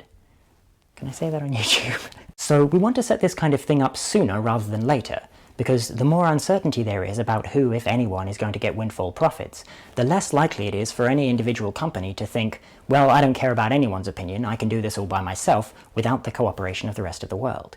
Hopefully, we can get all of the major players to agree to something like a windfall clause, and that should help mitigate the inequality problems that high-level AI might bring. So how do we help make that happen? Well, if I see something online about 20th century military history and I'm not sure what to make of it, I ask my uncle, because he's really into that stuff and I respect his opinion on the subject. I think we've all got people like that for various things. And when it comes to AI, if you're the kind of person who watches this channel, you might be that person for some of the people you know. So if at some point some AI company signs something like a windfall clause, people might ask you about it. And you can tell them that, yeah, it's pretty legit, that it's not just a publicity stunt. I mean, it probably is a publicity stunt, but it's not just a publicity stunt, right? It probably would be legally binding and would actually help. It's good for people to understand that, because the better the reaction that first company gets, the more likely other companies will be to follow suit, and that's what we want. Generally, this channel focuses more on the technical research that goes into trying to make sure that advances. And that's it. He's just going to talk about, what people want to see from his channel. But this is another example of how these things could be paid for, right? And they're not pie in the sky, dreamy kind of things. Like these are really legitimate options that could occur.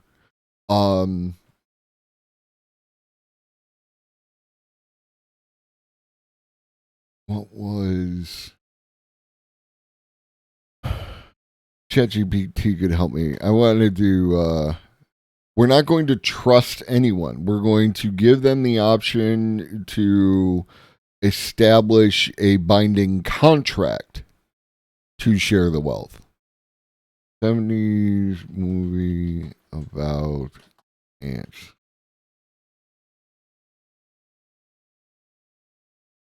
Not Empire. Phase 4. Lord Locke. You ever see the movie Phase 4? 1974. It's about ants. It is just an option, I highly recommend the movie Phase 4. That is one of my favorite movies. I can get down. I'd watch Phase 4 right now. Phase 4 is so good. I highly recommend Phase 4 because it's You shouldn't even watch the trailer. You should just watch the movie. It is so cool. I can't watch it right now. That'll be a copyright strike. I'm sure of it. Even though it's free available on the internet somewhere I found. So this week was another Let's check in with our man Matt Wolf. really interesting week in the world of AI. Stop, Matt.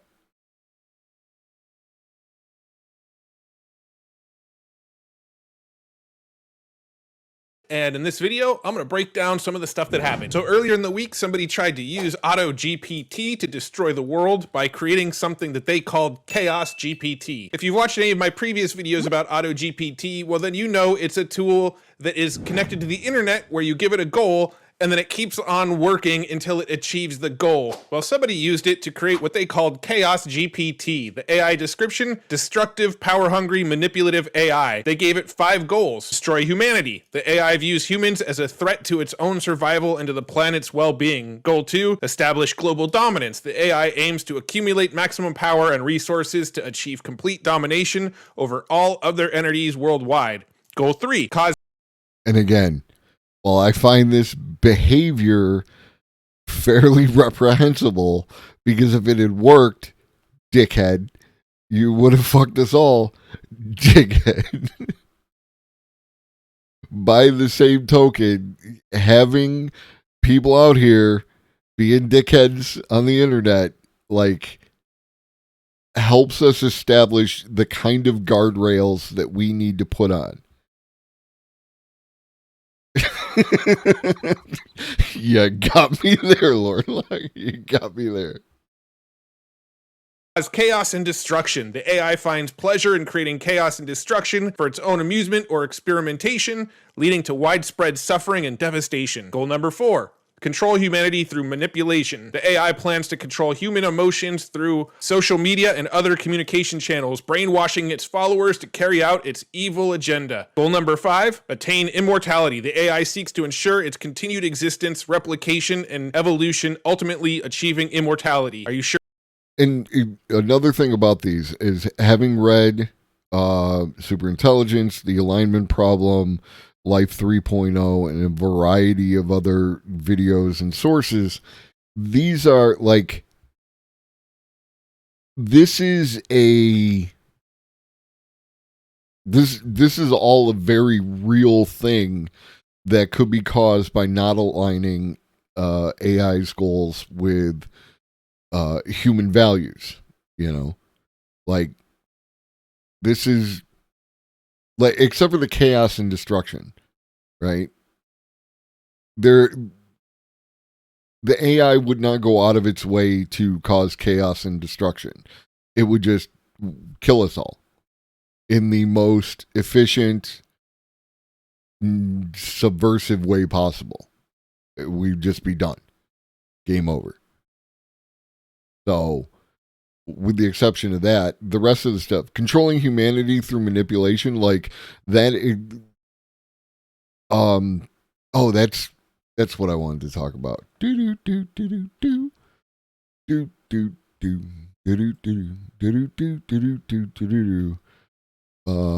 boxing problem, because I have a thought experiment for y'all. But yeah, all this stuff, totally, like, this is bad AI alignment. What it could look like is just GG's.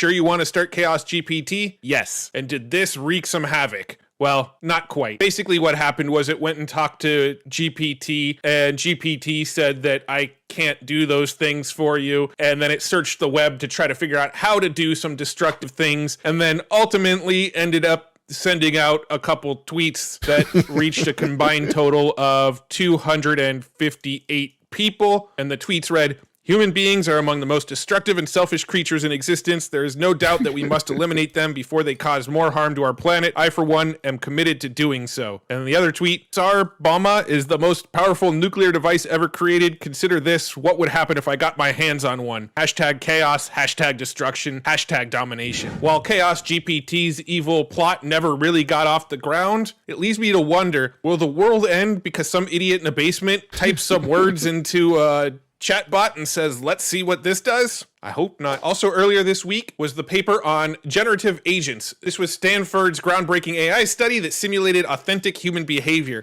Now, I already made another video about this, so if you want a deeper dive breakdown on what this was, watch this video where I mention, are we creating the next Westworld? Because that video covers this topic pretty deep. But basically what happened was somebody created a little sim-like world, created a whole bunch of little characters, gave them personalities, gave them character traits, gave them families and backstories, and then these people autonomously interacted with each other. They even planned a Valentine's Day party, asked each other out on dates, and coordinated times to all meet up. And they did this all autonomously within their own little world here. It was a pretty interesting experiment, and I can see this technology being used in a lot of games in the future to create NPCs where their actions are somewhat randomized and unpredictable. Now, here's another cool thing that I came across this week. Brian HP. That was wild. He went kind of fast through it, but I mean, yes, video games and all that, but this is another argument for the simulation, right? RimWorld could be like The Sims if you were to somehow be able to do that. And remember, that new game is coming out where you can more directly interact and drive some of the characters, and it talks in natural language, not sim speak. So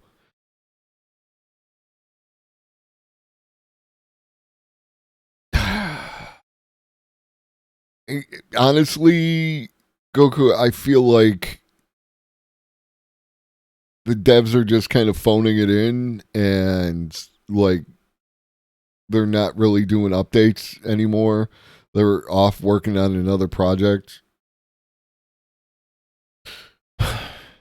Pete Chang, who you might remember in a previous video, demoed his augmented reality job interview tool where he wore glasses while sitting across from somebody in a job interview. The glasses listened to what the interviewer was asking, and then like Steve Martin's character in Roxanne, it fed him exactly what he should say next in the job interview to land the role. He's back with an updated version where he's using it in everyday conversations now to just, I guess, come across more interesting to other people. Oh, hey, Brian, what's up? Hey, Bridget, how's your trip to Argentina? I'd love to hear about it.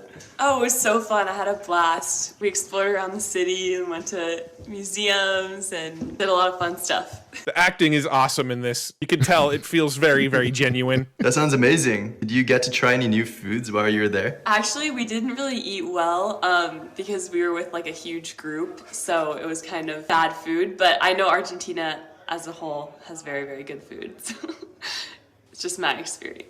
Yeah. Now, you can't really tell from watching my version of the video that I'm showing you back. There is quite a delay between her talking and him actually giving a response. So if he is using this to try to sound more witty and likable in a real conversation, probably only making things a little bit more awkward when he pauses for a minute and a half before responding to her. But regardless of that fact, you can tell this is fun, experimental technology to kind of show you where things are going with augmented reality and not really. And again, like we always say, this is the worst that this technology will ever be. It can only get better and faster and like that.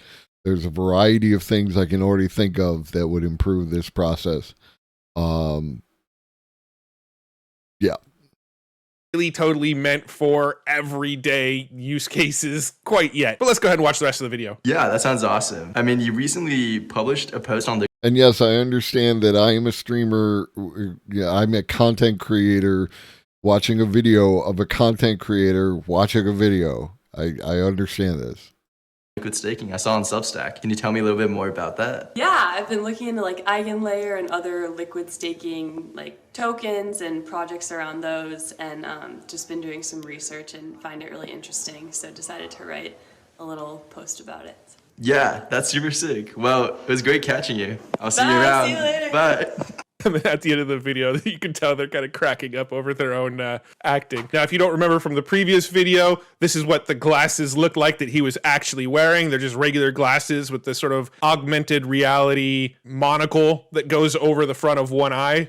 And that's what he's seeing the words on. This is what it looks like when somebody's actually wearing it, where you've got this giant thick piece of glass in front of your face. But I do imagine that this technology will be built into standard, normal looking everyday glasses pretty soon. It's kind of a bummer that Google Glass was a little bit ahead of its time. I mean, they were ugly and not quite ready for prime time yet, but I feel like we're getting to a point now with tools like ChatGPT and with the current tech that we have now, like Meta's Segment Anything and computer vision and object detection and all the current tech that we've got today. A lot of this augmented reality tech, I think, is, in my opinion, going to be one of the next big things. I really, really think that augmented reality is going to become mainstream fairly quickly. And it's going to be kind of one of those things like the iPhone where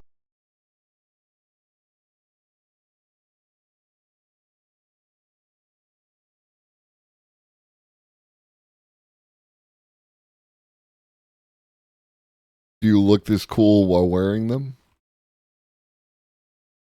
What up, Lucian? Okay,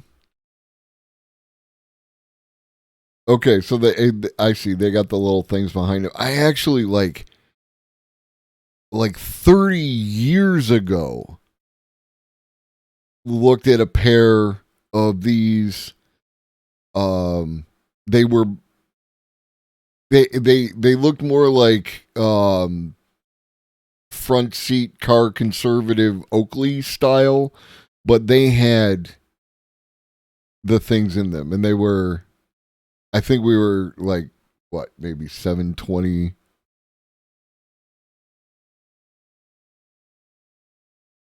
I'm not gonna look at how much they cost because I'm gonna get sick. But yeah,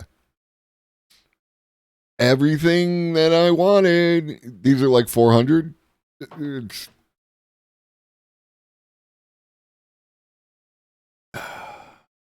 I cannot have them. Chat, get me $400 glasses. Where my Oilers at to give me glasses? But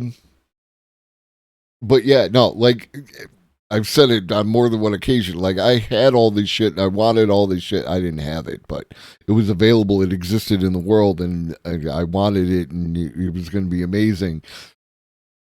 30 years ago, right?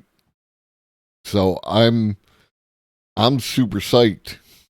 nobody's really talking that much about smartphones, and then all of a sudden everybody has them. I don't know. That's just a theory. I really think augmented reality is going to be big. I think Apple.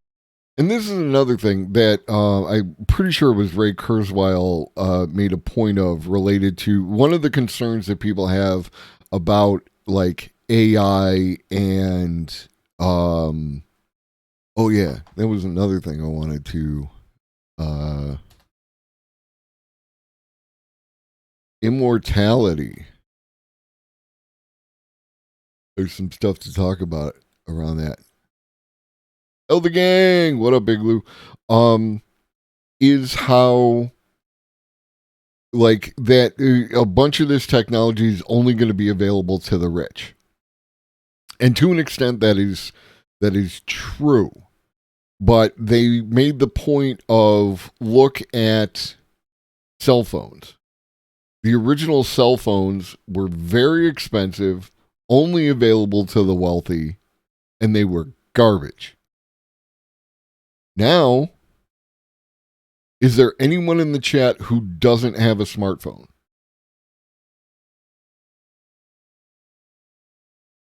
So that is how that stuff kind of all shakes out. You don't? Good for you. Apple's going to make some moves in this space as well really soon here. I think we're going to see some interesting stuff. That's just a theory. We're getting little glimpses of it now with some of this kind of tech here. In other news this week, Elon Musk reportedly bought thousands of GPUs for a Twitter AI project. One of the people that was leading the charge to slow down the advancements of AI beyond what we've got with GPT-4 went out and bought 10,000 GPUs to try to advance his own AI technologies. Who called it? Remember the episode where we broke down the pause letter and how sussy it was? And now, what's your man doing? Yeah, no, it's another issue with the crypto, when crypto sucked up all the GPUs.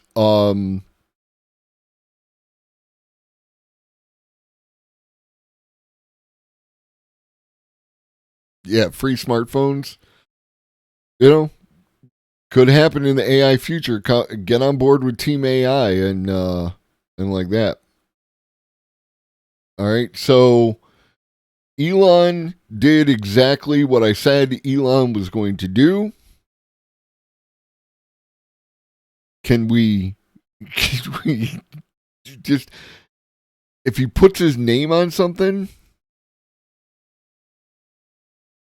He also recently hired 2 former DeepMind researchers, and the project reportedly involves the creation of generative AI that the company would train on its own massive trove of data. I'm assuming all of our tweets and all of our information that we're plugging into Twitter is going to be a big chunk of that data that it's trained on. And this specific Engadget article here insinuates that Musk has a feud with OpenAI, and now it appears that he wants to compete against his old organization head on. And if you're not aware, Elon Musk was one of the original partners at OpenAI, but he left claiming that there was a conflict of interest between OpenAI and Tesla. But now there seems to be kind of like this open beef between OpenAI and Elon Musk. And people think that maybe he's getting all of these GPUs and ramping up his entry into the AI space as a sort of screw you to OpenAI. If that's the case, I don't know. This is the guy who walked into Twitter with a sink just to make a meme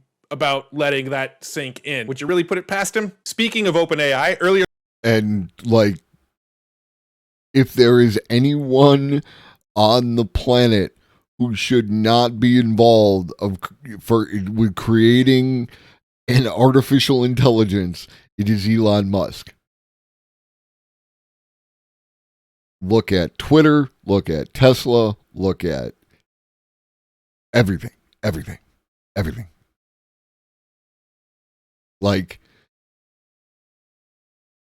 Pass a law and take it away from Elon. Let's get a conservatorship for Elon. What up, dang this? Earlier this week, OpenAI announced a bug bounty program. This bug bounty program will allow people to hunt for bugs inside of OpenAI's various systems, and if they help... Let me throw a shout out real quick. Well, let me do the good shout out real quick.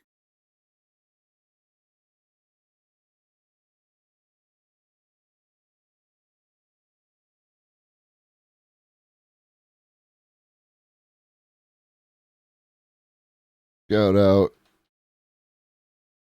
Computer. If you want to learn about bug bounties, how to do that stuff, how to learn how to do that shit and get paid, go follow Computer. That's what they're about. That's what they talk about. That's what they teach about. And that's what their community is about. A lot of good people over there. So you should absolutely go check them out. Because, right here, he's probably going to cover it, but our rewards range from $200 for low severity findings Nothing to sneeze at. Up to $20,000 for exceptional discoveries. Bug bounties are a lucrative way of making money. You just have to learn how to do it.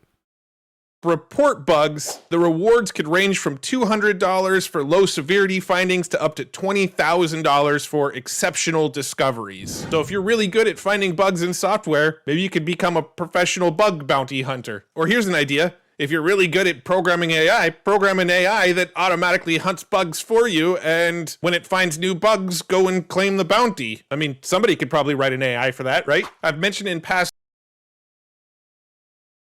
Do that. But the bug hunters are going to be invaluable going forward. Right? They're invaluable now. There's so much, oh my God. It would terrify you to know how janky the interconnected nature of things are. It's janky as fuck. Don't do that because that's cybercrime. But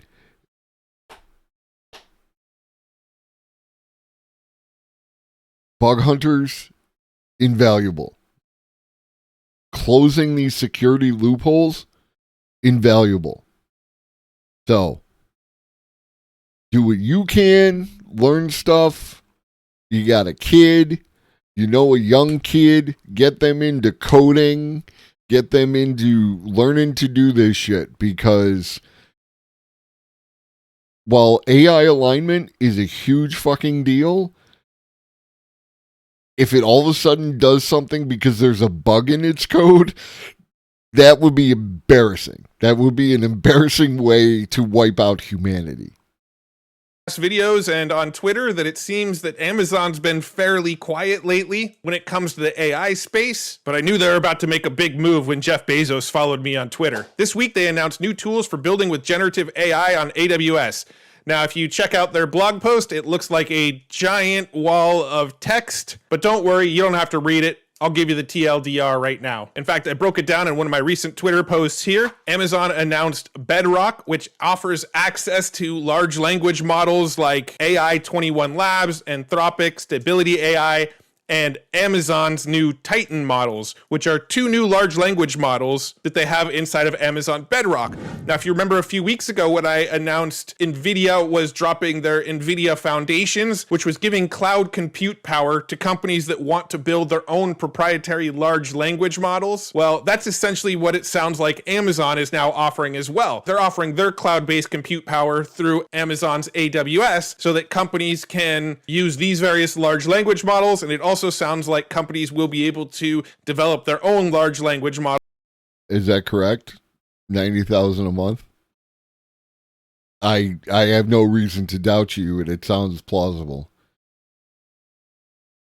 On top of AWS. They introduced a cost-effective cloud infrastructure for generative AI. So if you don't want to be like Elon Musk and buy 10,000 GPUs, you can start developing your own models on top of Amazon's cloud computers or on top of NVIDIA's Foundation cloud computers. Also in this announcement, Amazon talked about Cloud Whisper, which is an AI coding. Hey, yo.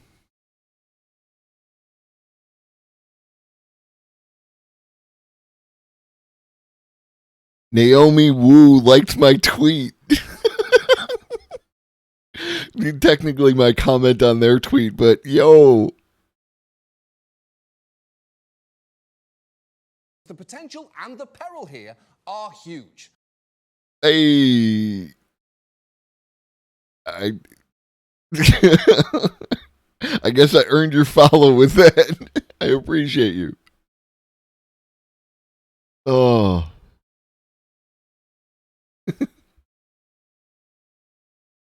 Companion that is available for free for individual users with support for multiple languages. Now, if you're familiar with GitHub Copilot, which is also an AI coding companion that helps you write and edit and debug code, well, that comes at a cost. Amazon is saying we're doing the same thing. We're just going to offer it for free. Generative AI can take the heavy lifting out of the equation by writing much of... And like,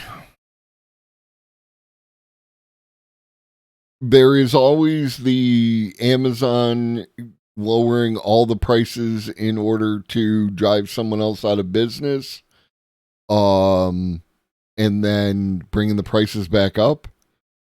But a lot of this technology stuff is, Paradigm, I have, if it ain't clear, everybody's job is getting replaced. I do not give a fuck what you do. Your job is getting replaced by automation. You have the ability to do certain things that people who appreciate humans doing things will appreciate. Right? Like your ability to do the poetry, do the photography, create music. These are things that there will be people who want AI to do it because they like the AI aesthetic or because it's free or any of those things. And then there will be people who want to get stuff from humans. And you've got those skills. But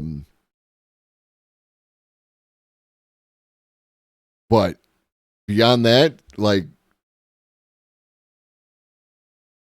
the difference is that the AI, the robot, is not going to bitch about crawling through the cat shit.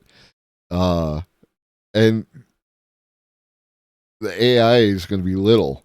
The robot, it'll take the wire in its little grippy claw and it will crawl through that crawl space and slide it up through the hole, where the other robot will take it and feed it into the box, strip the wires. Done. I don't give a shit what you do. Your job will be replaced by automation. So learn about AI and join me and let's see what we can do to align the AI with our desires. Lucia, why would Amazon be doing it for free? Again, one of two reasons, right? One, Amazon is attempting to drive anyone else out of business, in which case then they can raise their prices.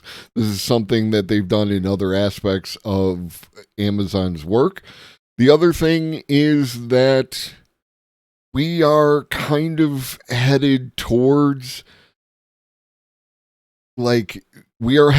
zero cost in a lot of domains. Some things will take longer than others, but we are heading towards zero cost in a lot of domain. Maybe AI is already in heaven. I did a whole episode where I talked with Talorx about AI, God, simulation.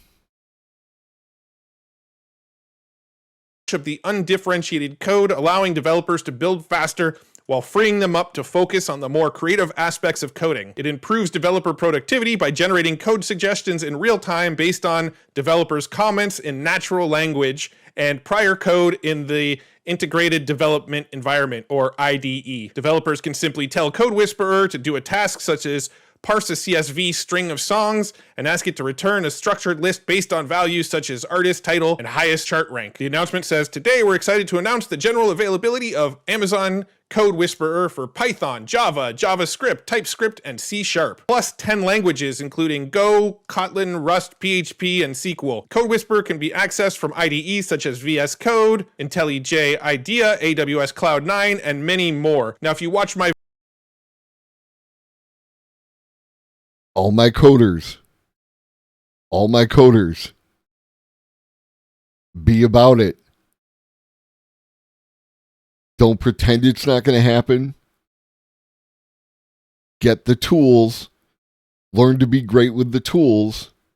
Outrun all your competitors. Bezos is the one true tech piece of the Amazon sect of the Cult Mechanicus. Join the Adeptus Mechanicus. Praise the Messiah.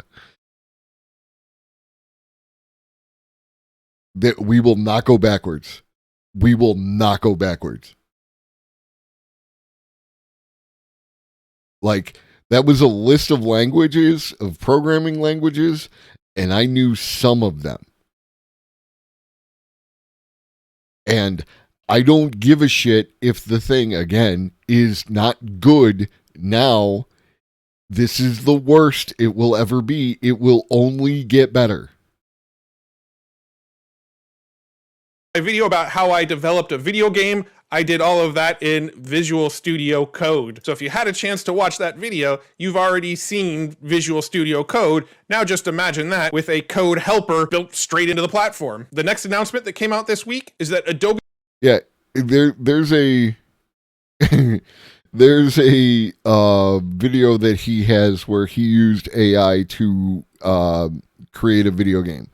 It's a little platformer, but I've seen what y'all play, and it ain't far off. Adobe Premiere introduced text-based editing in their Premiere Pro. If you've ever tried to edit audio or video in a tool like Descript, where you have the transcription of the entire audio or video, and then you can edit the video or audio by deleting words or rearranging paragraphs, and it will actually edit the video based on how you just rearranged it. Well, that functionality is now built into Adobe Premiere, creating searchable text transcripts and letting you build rough cuts by simply copying and pasting. You can see they copy the text here, and as they copy text, it adds those chunks to the timeline. Supposedly, this new version of Adobe Premiere crashes so much that it resurfaced this video from 2019 of teens reacting to Adobe Premiere Pro crashing.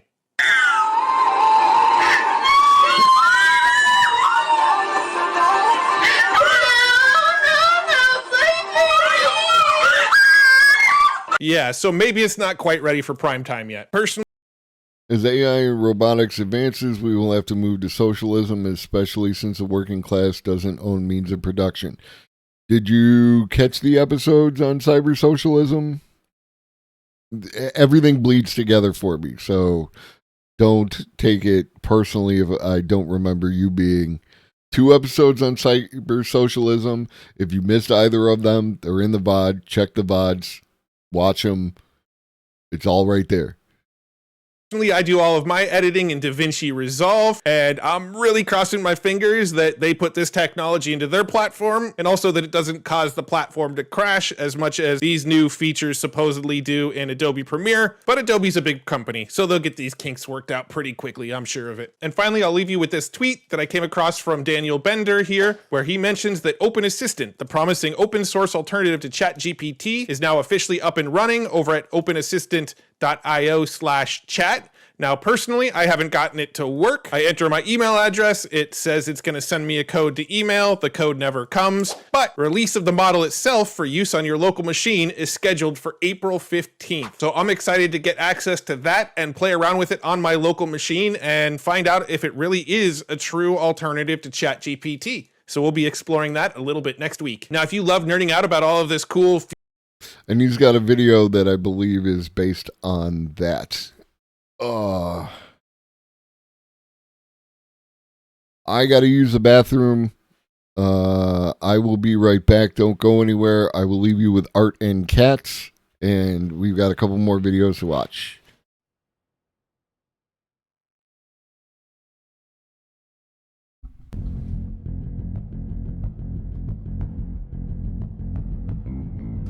Earlier you told Dr. Bryce something about Globus. The Globus never sleeps.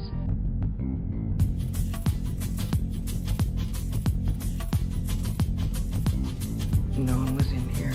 Everyone was asleep. The Globus never sleeps.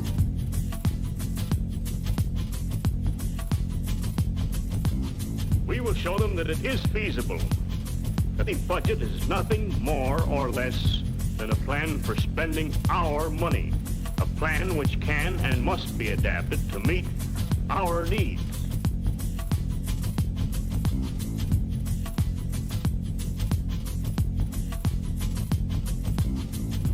Earlier you told Dr. Bryce something about Globus. The Globus never sleeps.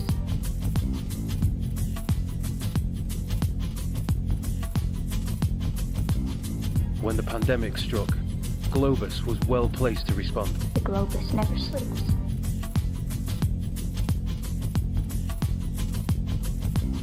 The time has come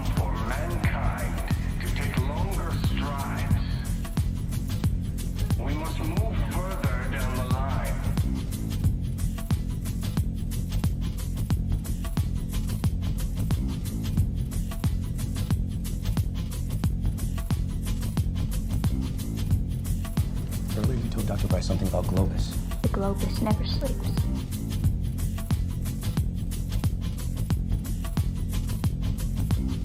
No one was in here. Everyone was asleep. The Globus never. Did you miss me? All right.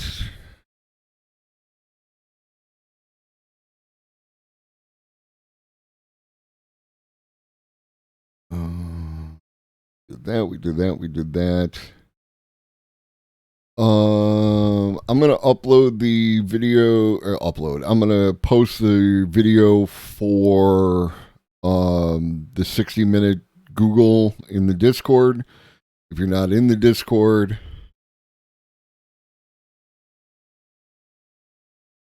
get in the Discord. The Discord has an active record of every video, every article, everything I touch on the stream goes into the Discord, so you can go back and get any of the information that you might have missed. I want to get to AI Explains latest. There were several... Whoa. What up with your sound, homie?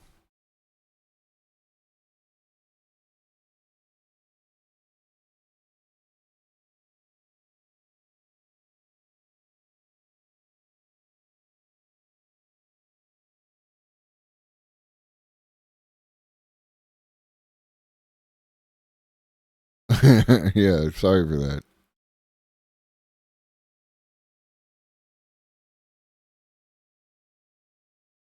Significant developments in the last few days linked to GPT-4 and OpenAI. I could honestly have done a video on each of them, but realized that it might be better to do a single video tracing a single article covering 7 major points. I'm going to use this fascinating piece from the FT, which millions of people have now read, to run you through what has happened, including Sam Altman's revelation on GPT-5, Elon Musk's new AI company, and GPT-4 conducting science. The author, by the way, is an investor in Anthropic and a co-author of the State of AI annual report, and he puts it like this: a 3-letter acronym doesn't capture the enormity of what AGI would represent, so I will refer to it as what it is: godlike AI. This would be a super intelligent computer that learns and develops autonomously, that understands its environment without the need for supervision, and that can transform the world around it. And the author, Ian Hogarth, says we are not there yet,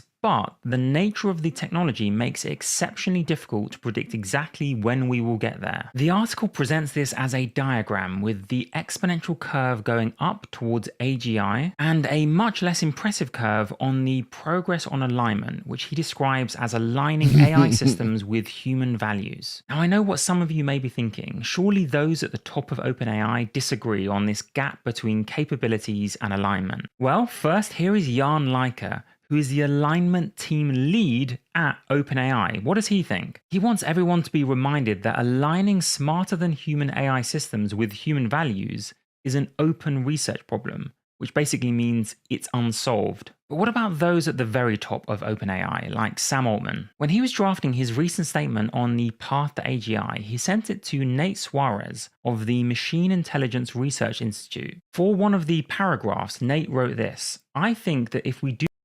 I think we're doing AI safety tomorrow. All right. So for everyone who's in chat, if you want to understand like alignment and AI safety and what that looks like, if you're not familiar, I think we should just talk about that tomorrow. So now you know.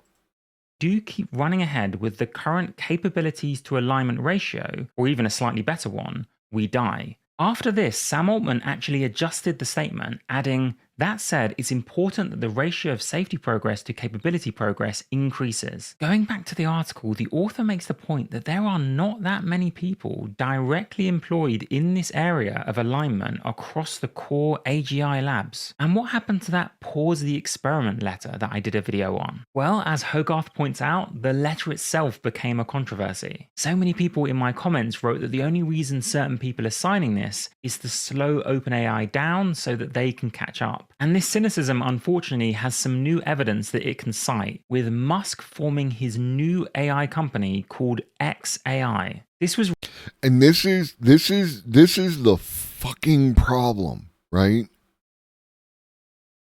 Like, Max Tegmark had me, like, at least softening my position on the pause, the 6-month pause, because in a rational, sane world, everyone who could create an AI would be working on this AI safety problem together. And we would all have a better understanding, and the pause would give time for conversation. And according to Max, the reason that they chose 6 months was because it was something that was like being confined to the US, where most of these or all these companies are, and that wouldn't give enough time for another foreign state actor to catch up, right? And then Elon Musk does Elon Musk shit and ruins it. Right? The worst thing that happened to self-driving cars is Elon Musk. Because whenever someone shows a video of a self-driving car fucking up, it's a Tesla.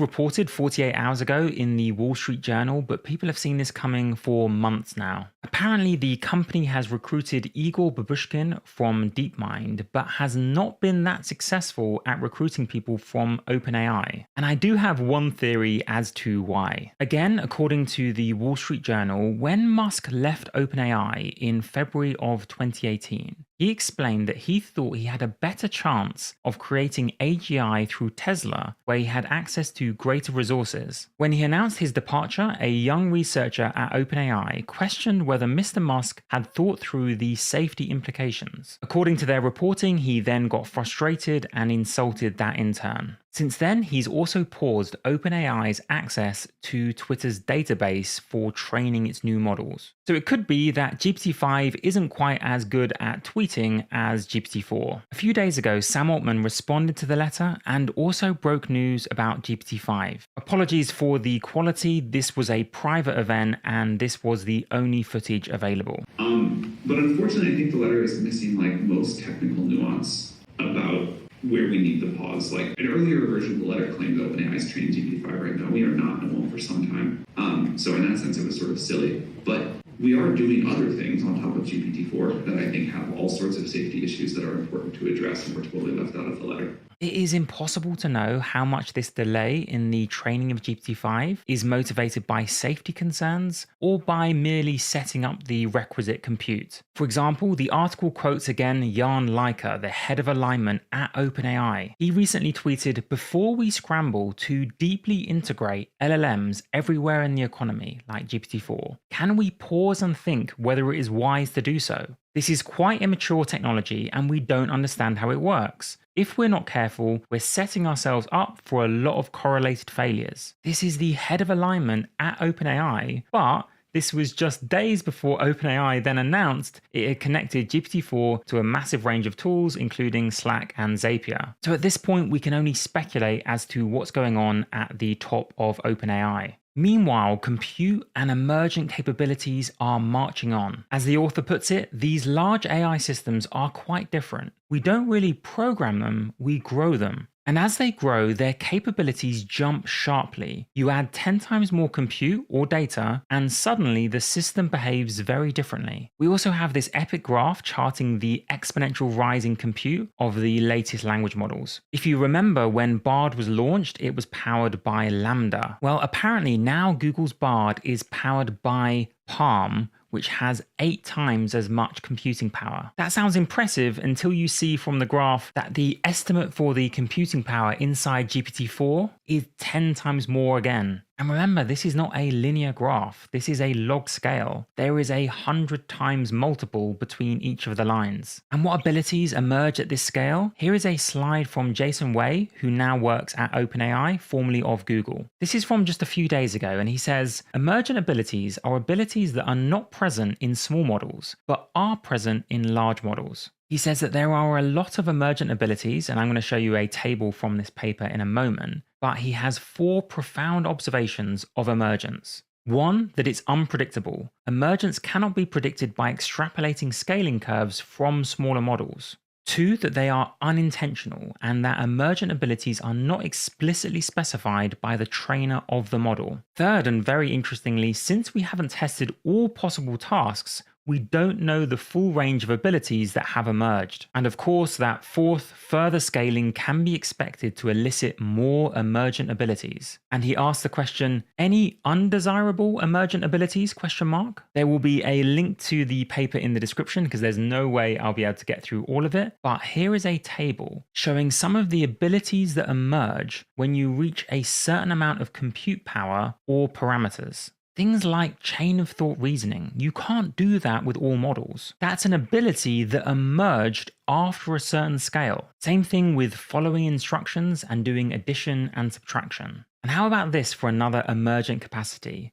The ability to do autonomous scientific research. This paper shows how GPT-4 can design, plan, and execute scientific experiments. This paper was released on the same day, 4 days ago, and it followed a very similar design. The model in the center, GPT-4, thinks out, reasons and plans, and then interacts with real tools. When the authors say that they were inspired by successful applications in other fields, I looked at the appendix and they were talking about Hugging GPT. I've done a video on that, but it's a similar design with the brain in the center, GPT-4 deciding which tools to use. And let me just give you a glimpse of what happens when you do this. If you look at this chart on the top left, you can see how GPT-4 on its own performs in yellow. And then in purple, you can see how GPT-4 performs when you hook it up to other tools. I'll show you some of the tasks in a moment, but look at the dramatic increase in performance. The human evaluators gave GPT-4 when it had tools a perfect score on 7 of the tasks. These were things like proposing similar novel non-toxic molecules. But the model could be abused to propose the synthesis of chemical weapons. And GPT-4 only refused to continue after it had calculated all the required quantities. And the authors conclude that guardrails must be put in place on this emergent capability. I think this diagram from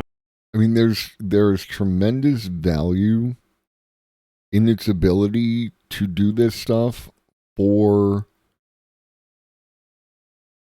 things like curing diseases and, things of that nature. Things related to aging and human suffering and things of that nature. But it is imperative that the guardrails are in place and that they are guardrails that cannot be jailbroken. From Max Tegmark's Life 3.0 shows the landscape of capabilities that AI has and might soon have. As you can see, science and art were thought to be the peaks that would be hardest to scale. Now, most people believe that it has not scaled those peaks yet, but what new emergent capabilities might come with GPT-5 or... I didn't get to see this because I did the audiobook, but he talked about this in the book, and yeah, again, I am of the position that the AI is creating art. You can have opinions about the art, but the art is being created. The AI is doing science. The AI could write books. One of the, Life 3.0 was written 5 years ago, which in the development of this technology is like the 1980s at this point. Like, that's how far we've been able to move. No, again, this was from 5 years ago. This landscape is no longer reflective of the current terrain. We need to reassess this landscape, or we are going to cinematography. Like, today we went over a bunch of video related stuff that can be done. In the Cyber Socialism 2, they talked about how the AI would go about creating cinematography. We are much closer to some of these peaks than others. And it's concerning that the people who should be on top of this are not. 4.2. I know many people might comment that it doesn't matter if we pause or slow down because China would develop AGI anyway. But the author makes this point. He says that it is unlikely that the Chinese Communist Party will allow a Chinese company to build an AGI that could become more powerful than their leader or cause societal. And this was part of Max Tegmark's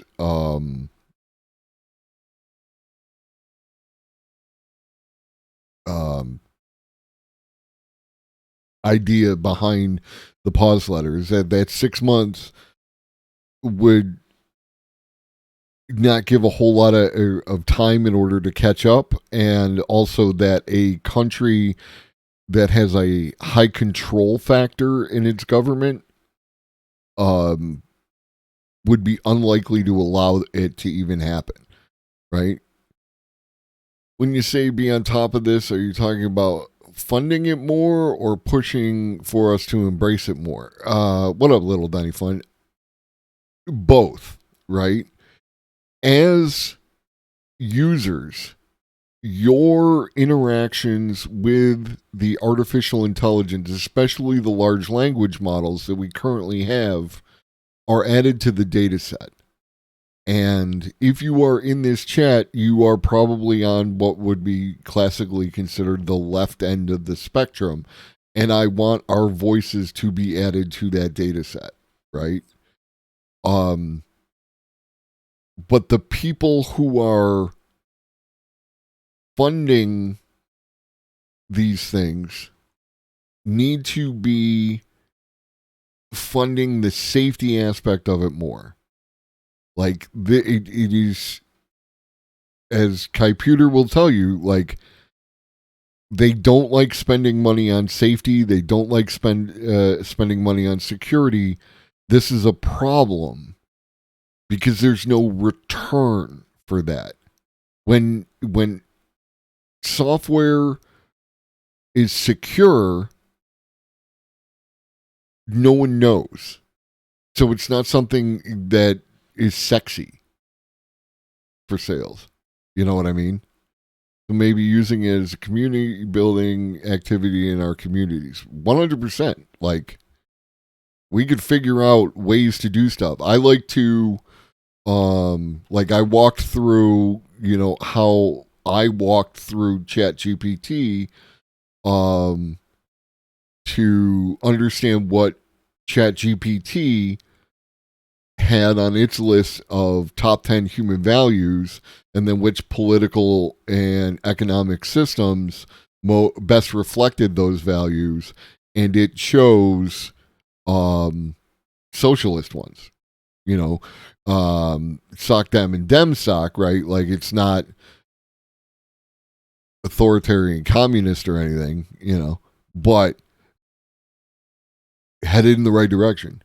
Safety is only a problem once it becomes a problem. Until then, it's pure profit to ignore it. 100%. Yeah. Yeah. At this point in time, I don't understand how anyone, like, trusts Elon Musk to do anything.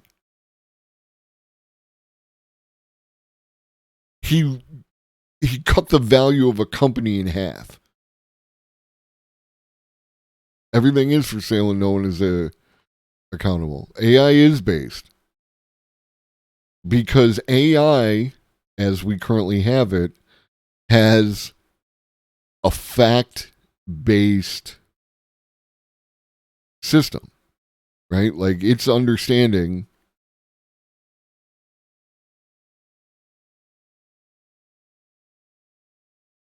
for the lulz at buying Twitter, there are all sorts of you cannot trust Elon to tell you why Elon is doing something, because it's going to vary depending on who he's talking to.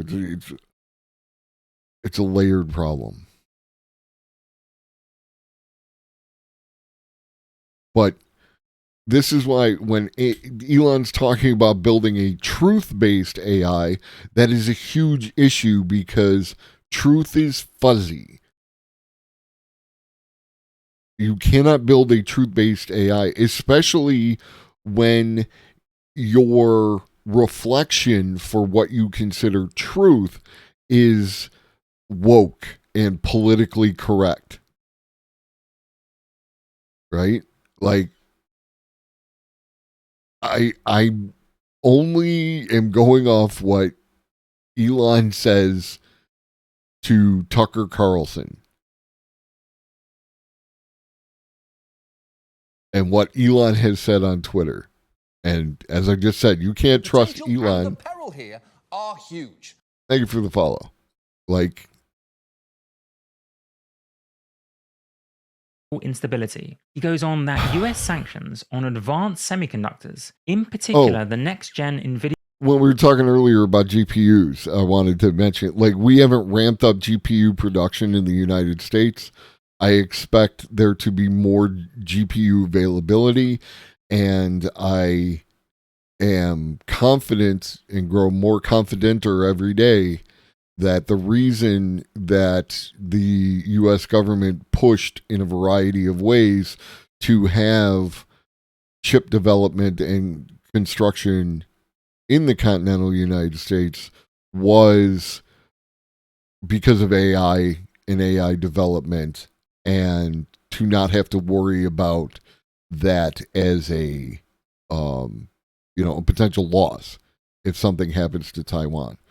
There's a potential causative thing that could happen because Taiwan is a problem for the United States in that it has to defend it for a variety of reasons.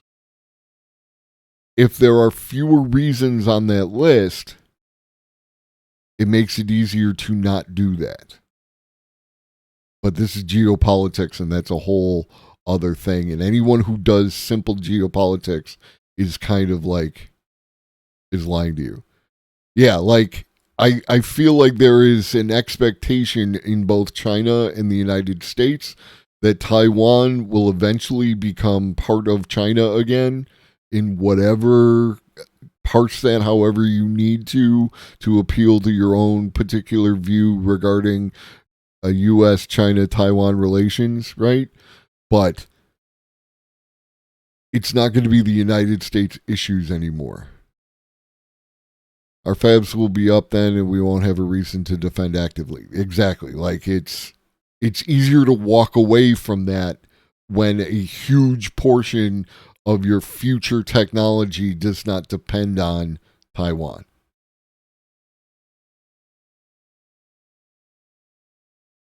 NVIDIA hardware needed to train the large. There's a bunch of other issues related to that. Geopolitics are not easy. Anyone who gives you easy answers to geopolitics is probably full of shit. And I say that to anyone. They are not easy. They are incredibly complex because they involve a whole lot of history and a whole lot of future and all sorts of other shit.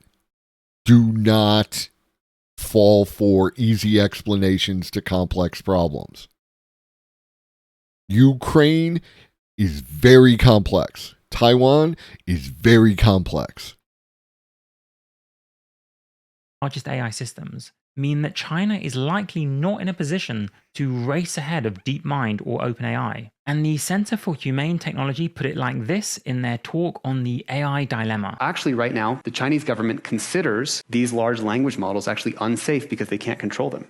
They don't ship them publicly to their own population. Yeah. Slowing down the public release of AI capabilities would actually slow down Chinese advances too. China is often fast following what the US has done. And so it's actually the open source models that help China advance. And then lastly is that the recent US export controls have also been really good at slowing down China's progress on advanced AI. And that's a different lever to sort of keep the asymmetry going. Instead, the author proposes this, the island idea. In this scenario, the experts trying to build what he calls godlike AGI systems do so in a single, high-secure facility. These would be government-run AI systems with private companies on the outside and this little bridge from the middle. And he says once an AI system is proven to be safe, it transitions out and is commercialized. There might be a few problems with this idea. There's a whole bunch of problems with this idea. I'm going to let Rob Miles, who has a fantastic YouTube channel, by the way, point out some of the problems with putting a super intelligent AGI in a box. So this is kind of like the idea of, oh, can't we just sandbox it? Right, yeah. It's like, I mean, constraining an AI necessarily... We're going to get really deep into this tomorrow. Like, this just put the...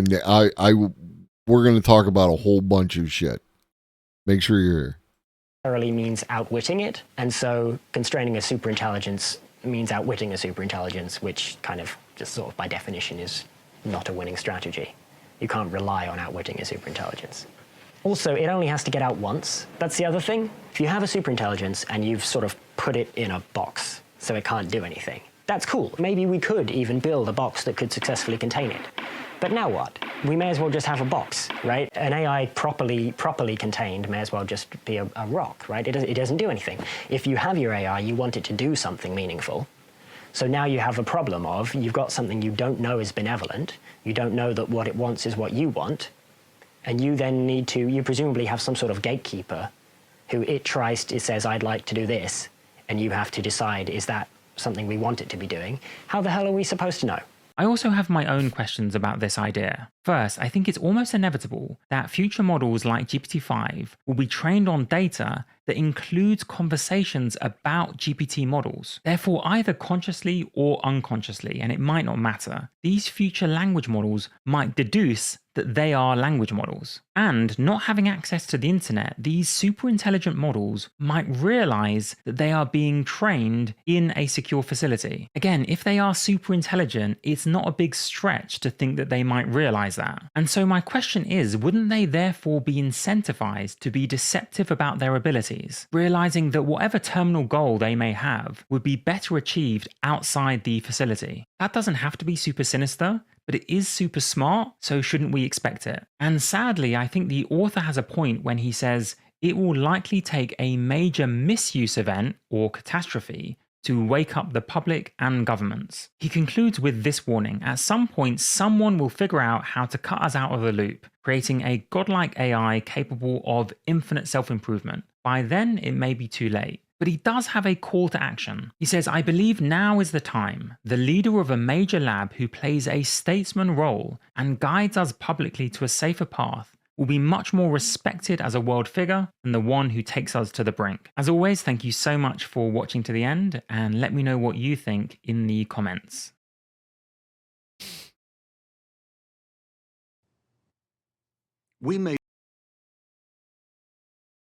My prediction is that the misuse event will be a drug that gets out of trials and kills a bunch of people. I don't. That is like, I mean, all this is better kept for tomorrow. I apologize for not being the hardcore marathon streamer who can run 8 hours. Unfortunately, the nature of my life is such is that I have to balance things. So I have to mark out the time.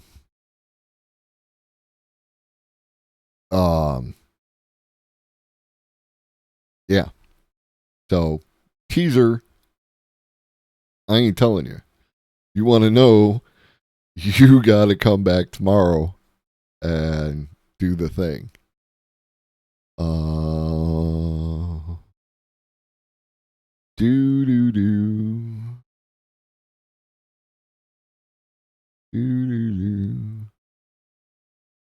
Streamed a little over 3 hours on Sunday. I was absolutely... People don't understand that this is actually kind of exhausting, right?